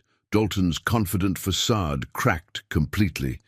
"Marshal, I don't know what lies this tracker has been telling you, but my company operates with complete legal authority. Any accusations of wrongdoing are simply attempts to interfere with legitimate business development." Marshal Williams dismounted, his weathered face impassive. "Mr. Dalton, we have extensive documentation of your company's activities, including evidence of deliberate sabotage to the dam structures in this valley. You and your associates will need to come with us for questioning." "You have no jurisdiction here," one of Dalton's men snarled, his hand now openly resting on his gun grip. "This is territorial land, and we're operating under proper territorial authority." "Actually," said one of Marshal Williams' companions, stepping into the light, "this investigation falls under federal jurisdiction due to the interstate nature of the mining fraud and the involvement of territorial officials in the conspiracy." Margaret recognized him as Agent Harrison, a federal investigator she had heard Dr. Crawford mention. The presence of federal authority meant this case had implications far beyond Clearwater Falls. Dalton's men were now openly agitated, several of them with hands on their weapons. The situation was balanced on a knife's edge, and Margaret realized that what happened in the next few moments could determine whether justice was served or violence erupted. "Mr. Dalton," she said, stepping forward despite Ridge's warning gesture, "you have a choice here.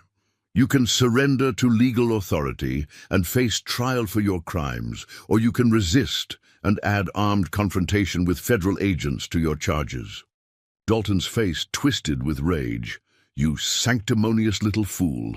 Do you have any idea what you've cost me? This valley contains millions of dollars in mineral wealth, and you've destroyed months of careful planning with your meddling."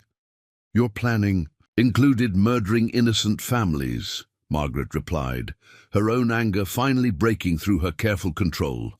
"You destroyed entire communities for profit. You deserve whatever consequences you face." "Miss Sullivan," Marshal Williams said quietly, "please step back. Mr. Dalton, you and your men need to surrender your weapons immediately." For a moment, the tableau held like a photograph. Armed men on horseback facing federal agents, with the survivors of Clearwater Falls standing witness to a confrontation that would determine their future. Then one of Dalton's men made a fatal decision. "Nobody's taking me alive!" he shouted, drawing his pistol and spurring his horse toward the federal agents.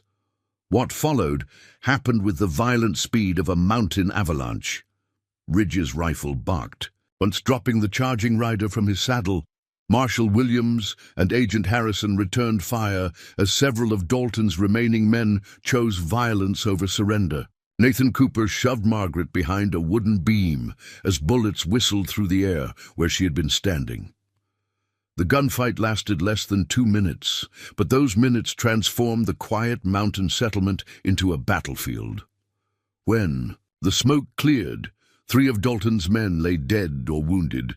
2 others had fled into the darkness, and Dalton himself sat on his horse with his hands raised, a long cut across his cheek from a flying splinter.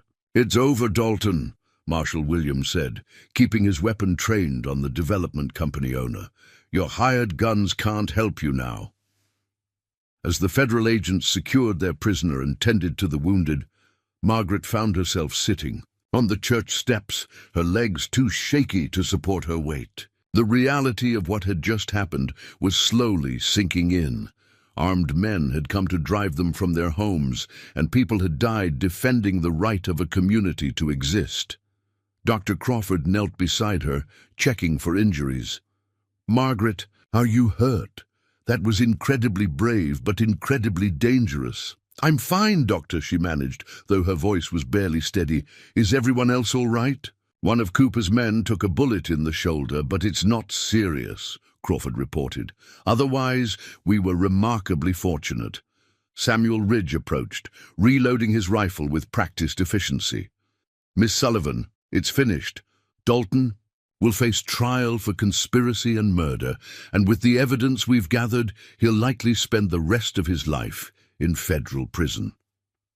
Margaret nodded, but found herself thinking about the larger implications of what had transpired. "Mr. Ridge, what happens to the Colorado Mountain Development Company? Do they have other people who might continue their operations?" "Agent Harrison was telling me that this investigation has been expanding for months," Ridge replied. "Dalton's company was part of a larger network of fraudulent mining operations throughout the territory. Tonight's events will probably bring down the entire conspiracy." Marshal Williams joined them, having finished securing the scene. "Miss Sullivan, I want you to know that your community's resistance to this fraud has exposed crimes that stretch from here to Washington. The territorial governor is personally interested in ensuring that Clearwater Falls receives whatever assistance it needs to rebuild." "Marshal, we appreciate the support," Margaret said, finally finding her voice again. "But I think we've proven that this community can take care of itself when it has to." Nathan Cooper, his arm in a makeshift sling from helping move the wounded, overheard the conversation. "Miss Sullivan's right, Marshal. In 1 week she's taken a group of flood survivors and turned them into a functioning community. With the mining threat eliminated, Clearwater Falls is going to thrive." As the immediate aftermath of the gunfight was sorted out, Margaret found herself alone with her thoughts for the first time in hours. The past week had transformed her in ways she was still trying to understand. She had come to Colorado Territory expecting to become a rancher's wife, but had instead become something far more complex, a leader who had fought corruption and won. Miss Sullivan, Agent Harrison, approached, holding a thick folder of documents. "I wanted to personally thank you for your cooperation in this investigation. Without your decision to stay and organize resistance to Dalton's plans, we might never have gathered enough evidence to expose the full scope of this conspiracy." Margaret accepted the folder, noting that it contained detailed reports on the Colorado Mountain Development Company's activities. "Agent Harrison, what assurance do we have that this won't happen again, that other communities won't face similar threats?" "Your success here has already made a difference," Harrison replied. The territorial legislature is preparing new laws to prevent the kind of fraud and sabotage that Dalton's company used. What happened in Clearwater Falls is going to protect other frontier communities. As the federal agents prepared to transport their prisoners, Samuel Ridge came to sit beside Margaret on the church steps. Miss Sullivan, I received word from downstream while all this was happening. Thomas Brennan is recovering faster than expected. The doctor thinks he'll be able to travel by the end of the week. Margaret felt a warmth spread through her chest that was entirely different from the adrenaline and anger of the confrontation. He's really going to be all right? More than all right, Ridge smiled. And when he gets here, he's going to find that his intended bride has accomplished something truly remarkable. You've not just saved a community, Margaret. You've created something new, something stronger than what was here before. Margaret looked around at the settlement that had become her home. The rebuilt church, the organized work crews, the people who had learned to depend on each other through crisis and triumph. Whatever challenges the future might bring, Clearwater Falls was ready to face them. Mr. Ridge, she said, when Thomas arrives, he's going to find a wife who's learned she's capable of things she never imagined. I think that's going to make for an interesting marriage. Ridge laughed, the first truly relaxed sound she had heard from him. Miss Sullivan, I think Thomas Brennan is about to discover he's gotten much more than he bargained for, and I suspect he's going to consider himself the luckiest man in Colorado Territory.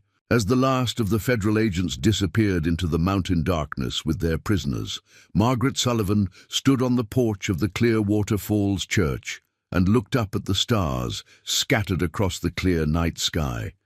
Tomorrow would bring new challenges and opportunities, but tonight justice had been served and a community had proven its right to exist.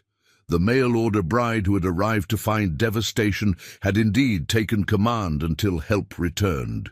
But in the process, she had discovered that sometimes the greatest adventures begin when everything goes wrong, and sometimes the most important battles are fought not with weapons, but with determination, organization, and an unshakable belief in the value of home. 5 days after the confrontation with Dalton's men, Clearwater Falls buzzed with activity that would have been unimaginable just 2 weeks earlier. The sound of hammers and saws echoed through the valley as reconstruction. Crews worked on multiple buildings simultaneously. The general store's frame was rising again. The school had a new roof, and the blacksmith shop was operational for the first time since the flood. Margaret stood in the doorway of the newly completed community hall, reviewing the inventory lists that had become as familiar to her as her own name. Supplies continued to arrive daily from Denver and other settlements, sent by territorial officials who wanted to ensure that Clearwater Falls' remarkable recovery became a symbol of frontier resilience rather than corporate exploitation. "Miss Sullivan," called out Martha Pierce, who had taken over coordinating the textile and clothing needs for the expanding community. "The ladies from Pine Ridge sent another wagon load of fabric and sewing supplies. They're asking if we need seamstresses, not to help with the increased population." Margaret looked up from her papers, amazed as always by how quickly their situation continued to evolve. What had begun as 13 survivors clinging to existence had grown to nearly 60 people, as families from other flood-damaged communities chose to relocate to Clearwater Falls rather than abandon the mountain region entirely. "Tell them yes, Mrs. Pierce. With all the new families arriving, we'll need expanded services of every kind." Margaret paused, consulting her notes. "Also, ask Dr. Crawford if he thinks we should start planning for a permanent medical clinic. It's becoming clear that we're going to be much larger than the original settlement." The growth brought its own challenges, but they were the kind of problems Margaret had learned to embrace rather than fear. Housing, food distribution, work coordination, education for children, medical care, all the complex requirements of a functioning community that she was discovering she had a talent for managing. A commotion near the main road caught her attention. Riders were approaching, but these weren't the threatening figures that had marked Dalton's visits. Instead, she recognized the steady pace of travelers rather than raiders, and her heart began to race as she realized who might be among them. "Miss Sullivan!" Jimmy Torres came running from his position near the rebuilt bridge. "It's them! Mr. Ridge is back, and he's got Mr. Brennan with him." Margaret felt her breath catch as she saw the small group of riders emerging from the tree line. Samuel Ridge led the way, but beside him rode a man she had never seen, yet somehow recognized immediately. Thomas Brennan sat his horse with the careful posture of someone still recovering from serious injury, but his eyes were alert and searching as they took in the transformed settlement. Behind them rode 6 other men, the husbands and fathers, who had gone downstream to help other communities and were finally returning home. Margaret could hear Sarah Coleman's cry of joy as she recognized her husband John among the group, and similar exclamations arose from other families as they spotted their returning loved ones. But Margaret's attention remained fixed on Thomas. Brennan as Ridge led him directly toward the community hall. He was taller than she had imagined, with broad shoulders and weathered hands that spoke of years working the land. His face bore the lingering pallor of recent illness, but his brown eyes, the eyes she remembered from his sister's description through Dr. Crawford, were warm and intelligent as they met hers. "Miss Margaret Sullivan," Ridge announced with obvious satisfaction, "I believe you've been expecting this gentleman." Thomas dismounted carefully, his movements showing the lingering effects of his head injury, and walked slowly toward Margaret. For a moment, they simply looked at each other. The woman who had traveled across a continent to marry a stranger, and the man who had unknowingly left his intended bride to face the greatest challenge of her life. "Margaret," Thomas said finally, his voice carrying the same gentleness she remembered from Ridge's descriptions. "Samuel has told me what you've accomplished here, what you've built." He gestured toward the bustling settlement around them. "I came back expecting to find the woman I'd been corresponding with for months. Instead, I find someone who's become a legend in her own right." Margaret felt heat rise in her cheeks. "Thomas, I simply did what needed to be done, what anyone would have done in the same circumstances." Thomas shook his head, a slight smile playing at the corners of his mouth. "Margaret, most people would have taken the first stage back to Denver. You stayed and fought for a community you'd never seen, for people you'd never met, and for a man who might never have returned. That's not what anyone would do. That's what someone extraordinary does." Before Margaret could respond, Sarah Coleman appeared at her elbow, having been reunited with her own husband. "Miss Sullivan, Margaret, I hope you don't mind the interruption, but John wants to meet the woman who kept us all together while the men were away." John Coleman stepped forward, a stocky man with kind eyes and calloused hands. "Miss Sullivan, my wife has told me about your leadership during the crisis. On behalf of all the families, I want you to know that we are grateful beyond words. You didn't just keep our community alive, you made it stronger than it ever was before." Margaret felt overwhelmed by the praise, especially coming from the man whose leadership position she had essentially filled during his absence. "Mr. Coleman, I was just trying to keep things organized until you returned. Now that you're back—" "Now that I'm back," John interrupted gently, "I hope you'll consider staying on as our community coordinator. What you've built here requires someone with your skills and vision to keep it growing." Thomas stepped closer to Margaret, his expression serious but hopeful. "Margaret, if you're willing, I'd like to discuss not just our original plans for marriage, but the possibility of building something larger together, a real partnership in developing this community." Margaret looked around at the settlement that had become her home and her purpose. The rebuilt buildings, the organized work crews, the families reunited and newcomers welcomed, all of it representing something she had helped create from the ashes of disaster. "Thomas," she said carefully. "I need you to understand that I'm not the same woman who wrote those letters from Boston. The past 2 weeks have changed me in ways I'm still discovering. I'm not sure I can simply settle into the quiet, domestic life we originally planned." Thomas nodded seriously. "Margaret, I wouldn't want you to. The woman who organized the defense of Clearwater Falls, who exposed a criminal conspiracy, and who built a thriving community from a group of flood survivors. That woman deserves a partnership that matches her capabilities." Dr. Crawford approached, having finished examining several of the returning men for travel-related injuries. "Thomas, Margaret, I hope I'm not interrupting, but I have news from Denver that affects both of you and the entire community." Margaret turned toward the doctor with the alert attention she had developed for important announcements. "What kind of news, Dr. Crawford?" "The territorial governor has officially designated Clearwater Falls as a model community for frontier development," Crawford announced. "There's going to be territorial funding for a proper school, a medical clinic, improved roads, and even telegraph service. They want to use your success story to attract stable development throughout the mountain regions." Thomas looked amazed. "Territorial funding for a settlement this size?" "It's not just about size," Crawford explained. "It's about what Margaret accomplished here.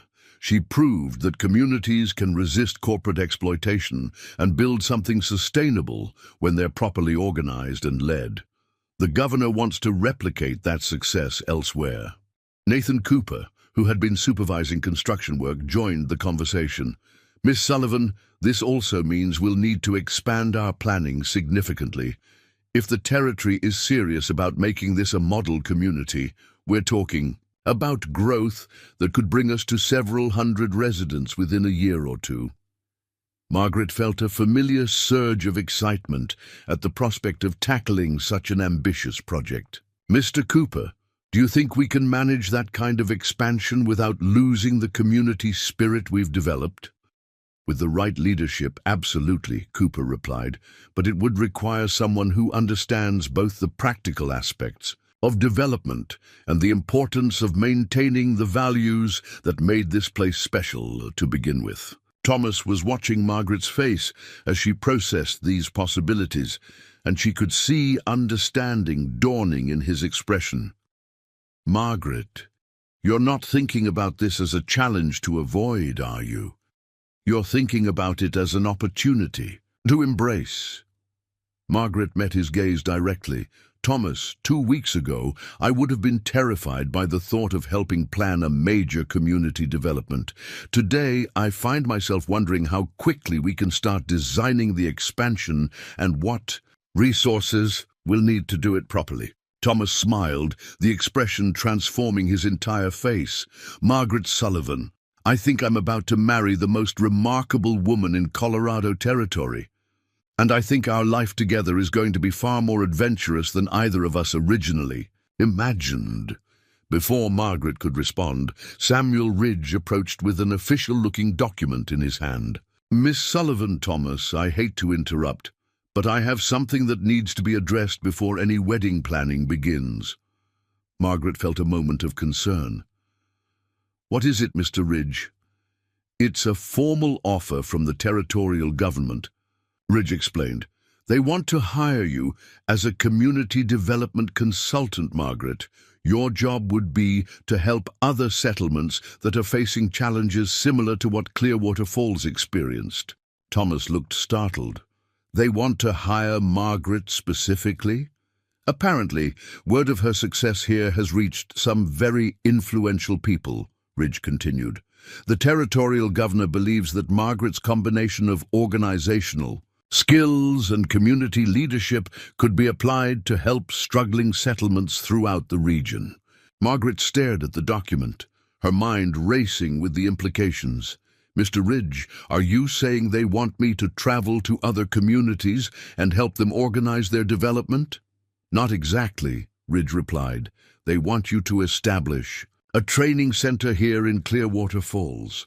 Other community leaders would come here to learn the methods you developed, and you would occasionally visit communities that are facing specific crises. Thomas was watching Margaret's face intently. "Margaret, what are you thinking?" Margaret looked around at the bustling settlement, at the people who had trusted her leadership during their darkest hours, and at the man who had traveled across mountains to find her. The magnitude of what was being offered was almost overwhelming, but she realized that the decision itself was surprisingly clear. "I'm thinking," she said slowly, "that I came to Colorado Territory to start a new life. And that's exactly what I've done. But it's not the life I expected. It's something much more challenging and much more rewarding." She turned to Thomas, her expression serious but hopeful. "Thomas, if we're going to build a marriage and a partnership, I need you to understand that I can't go back to being the quiet school teacher who answered your advertisement. That woman doesn't exist anymore." Thomas stepped closer, taking her hands in his. "Margaret, I don't want you to go back to being anyone other than who you are right now. The woman who organized the salvation of Clearwater Falls, who exposed corruption and fought for justice. That's the woman I want to marry. Even if it means our life will be filled with challenges and responsibilities we never anticipated," Margaret asked. "Especially if it means that," Thomas replied firmly. "Margaret, I wrote to you originally because I was looking for a partner, strong enough to build a life on the frontier. I just didn't realize how strong you actually were." Margaret felt tears welling in her eyes, but they were tears of joy rather than sorrow. "In that case, Mr. Brennan, I accept your proposal of marriage, and I accept the territorial government's offer. And I accept the challenge of building something extraordinary together." The crowd of community members who had gathered to witness this reunion erupted in cheers and applause. Sarah Coleman was crying openly, while her husband John was already talking with Nathan Cooper about expansion plans for the settlement. Dr. Crawford was making notes about medical facilities for a training center, and Jimmy Torres was practically bouncing with excitement at the prospect of continued growth and development.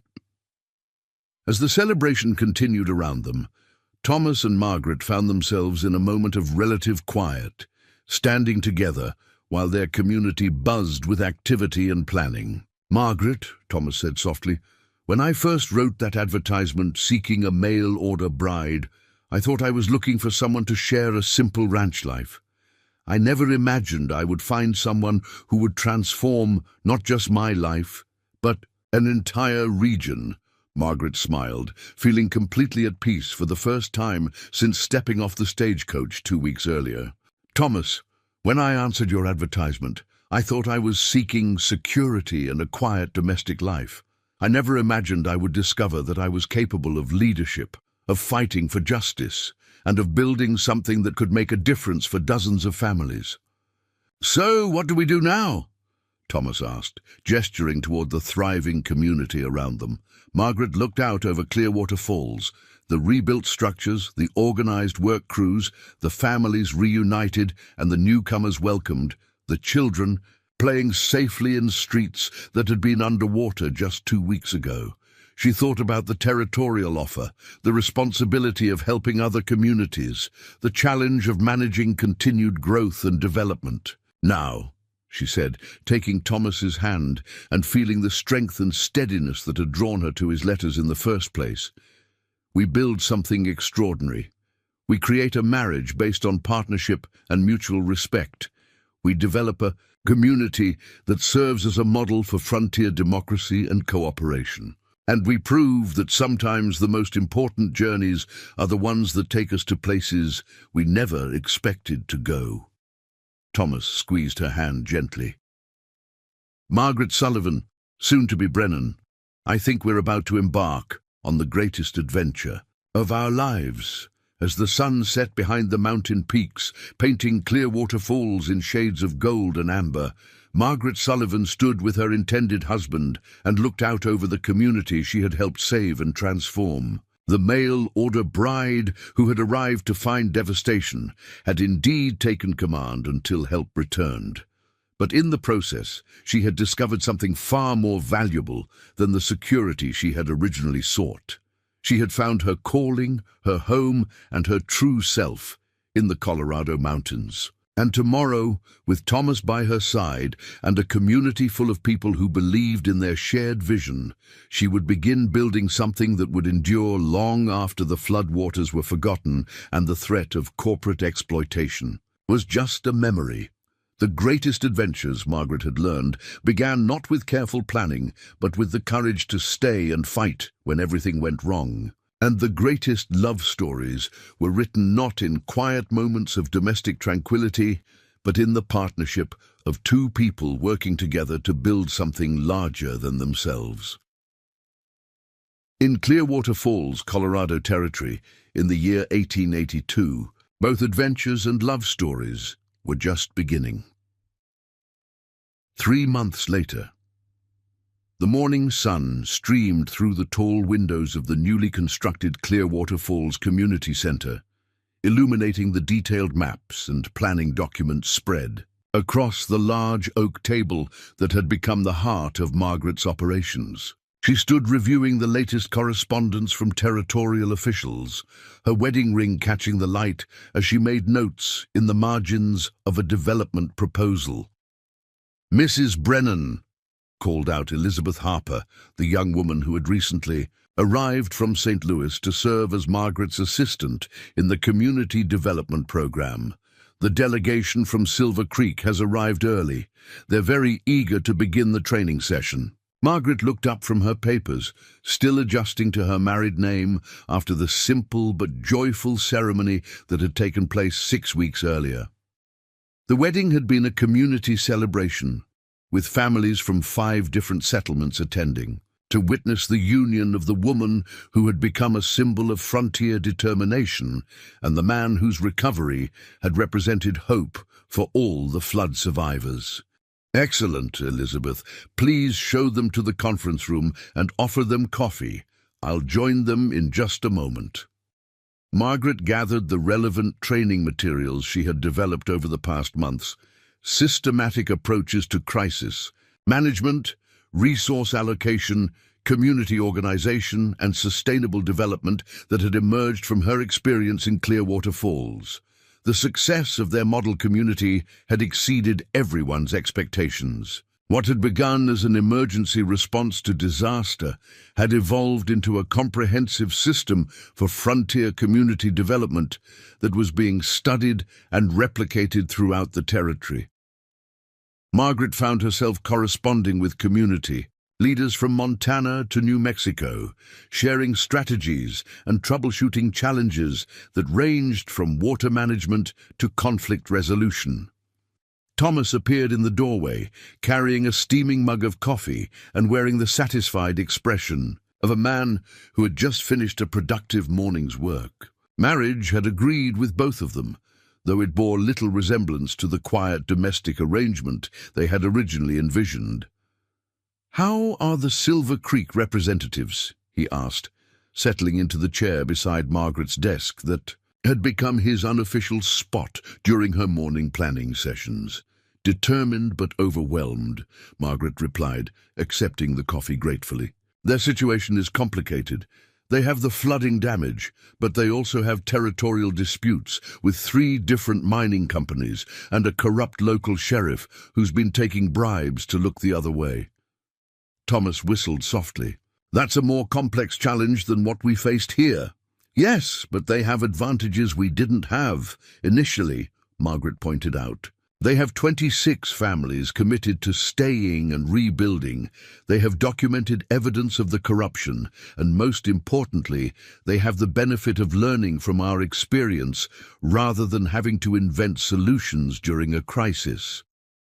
The development of systematic training programs had become Margaret's particular passion. She had discovered that many of the skills she had learned in textile manufacturing, workflow organization, resource management, quality control, personnel coordination, translated remarkably well to community development when combined with the leadership abilities she had discovered during the flood crisis. Speaking of learning from experience, Thomas said, pulling out a letter bearing the territorial seal, "This arrived this morning from the governor's office.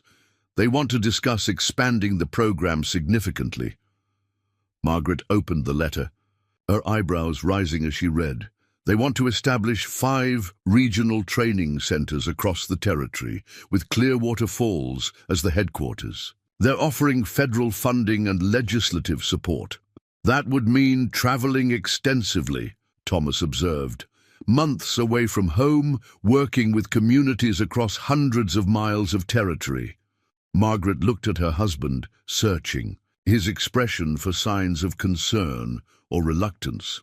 "Thomas, how do you feel about that possibility? It would dramatically change our life together." Thomas smiled, reaching across to take her hand.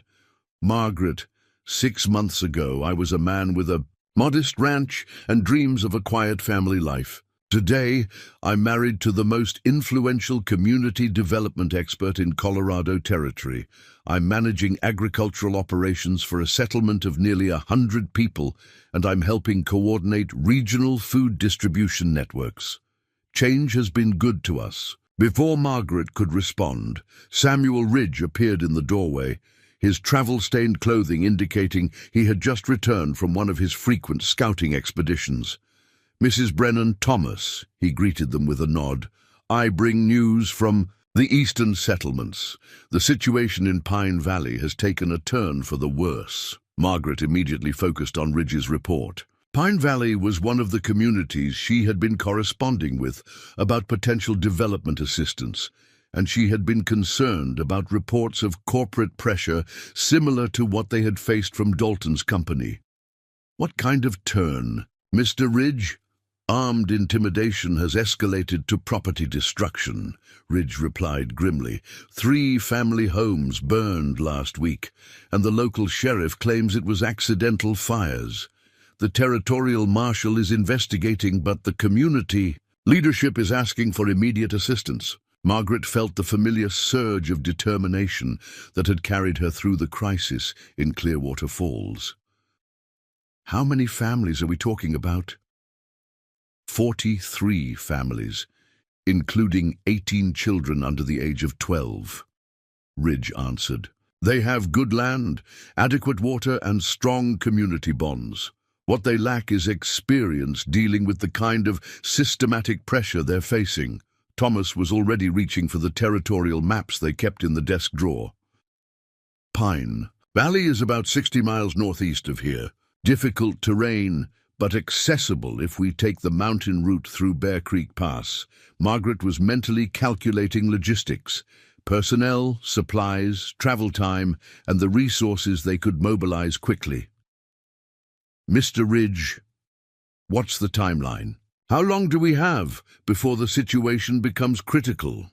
"Based on the pattern I've seen in other corporate land grabs, maybe 2 weeks before they escalate to direct violence against community leaders," Ridge replied.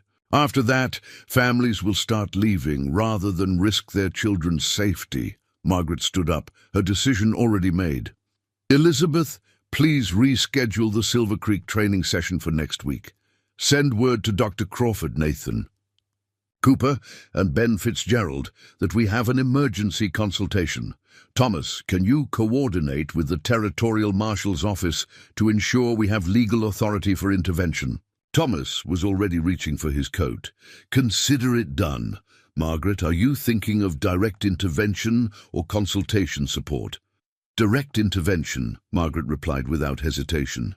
"If Pine Valley falls to corporate intimidation, it sends a message to every other community that resistance is futile. We can't allow that precedent to be established." Ridge nodded approvingly. "Mrs. Brennan, you'll need more than consultation to handle this situation. The companies involved have hired professionals, men who specialize in driving communities off valuable land through systematic terror." "Then we'll need professionals of our own," Margaret said, her mind already working through the personnel and resources they could mobilize. Mr. Ridge, can you coordinate with the territorial marshals to provide legal enforcement support? Thomas, I'll need you to organize a relief convoy with supplies for 43 families. Dr. Crawford will need to prepare for potential medical emergencies. As the three of them began detailed planning for what would essentially be a military-style operation to save an endangered community, Margaret reflected on how dramatically her life had evolved since answering Thomas's original advertisement. For a mail-order bride, the quiet Boston schoolteacher who had dreamed of domestic tranquility had become a regional leader coordinating complex operations across hundreds of miles of frontier territory. The woman who had once worried about managing a classroom of 30 students was now responsible for the welfare of multiple communities and hundreds of families. "Margaret," Thomas said, interrupting her thoughts, "there's something else we should discuss. If we're successful in Pine Valley, and if the territorial government approves the expanded training program, we're talking about a level of responsibility that could define the development of this entire region for decades." Margaret understood the implications he was raising. Success would bring increased visibility, greater responsibilities, and inevitably more powerful enemies. The comfortable life they had begun to build in Clearwater Falls would be permanently transformed by the demands of regional leadership. "Thomas, are you concerned about the risks?" "I'm concerned about whether we're prepared for the scope of what we might be taking on," Thomas replied honestly. "But I'm not concerned about whether we should do it. Margaret, what you've accomplished here has proven that organized communities can resist corporate exploitation and build sustainable prosperity. That knowledge needs to be shared as widely as possible." Ridge was studying the maps of Pine Valley, marking strategic locations and potential problems. "Mrs. Brennan, if we're going to do this, we need to do it right. Half measures against professional intimidation tactics will only make the situation worse." Margaret felt the weight of decision settling on her shoulders, but it was a familiar weight now, the responsibility of leadership that she had discovered she not only could bear, but actually thrived under. "Gentlemen, send word to Pine Valley that Clearwater Falls is organizing immediate assistance. Tell them that help is coming and that they don't have to face this threat alone." As Ridge left to begin coordinating with territorial authorities, and Thomas departed to organize the relief convoy, Margaret found herself alone in the community center that had become the nerve center of a growing movement for frontier justice and community self-determination. Through the window, she could see the bustling streets of Clearwater Falls. Children playing safely, businesses thriving, families working together on community projects that would have been impossible just 6 months earlier. What had begun as a desperate fight for survival had evolved into something far more significant, a demonstration that frontier communities could build something stronger than corporate exploitation, something more lasting than individual profit. The mail-order bride, who had arrived to find devastation, had not only taken command until help returned, she had discovered a calling that would shape the development of the American West for generations to come. And tomorrow, she would carry that calling to Pine Valley, where 43 families waited for someone brave enough to stand with them against forces that seemed impossible to resist. Margaret Brennan smiled as she began drafting the operational plans that would determine whether justice or corporate greed would prevail in the Colorado mountains. Some adventures, she had learned, never really end. They just evolve into larger adventures, with higher stakes and greater opportunities to make a difference. In Pine Valley, the greatest test of everything she had learned was waiting. Up. Next, you've got 2 more standout stories right on your screen. If this one hit the mark, you won't want to pass these up. Just click and check them out. And don't forget to like, subscribe, and turn on the notification bell so you don't miss any upload from us.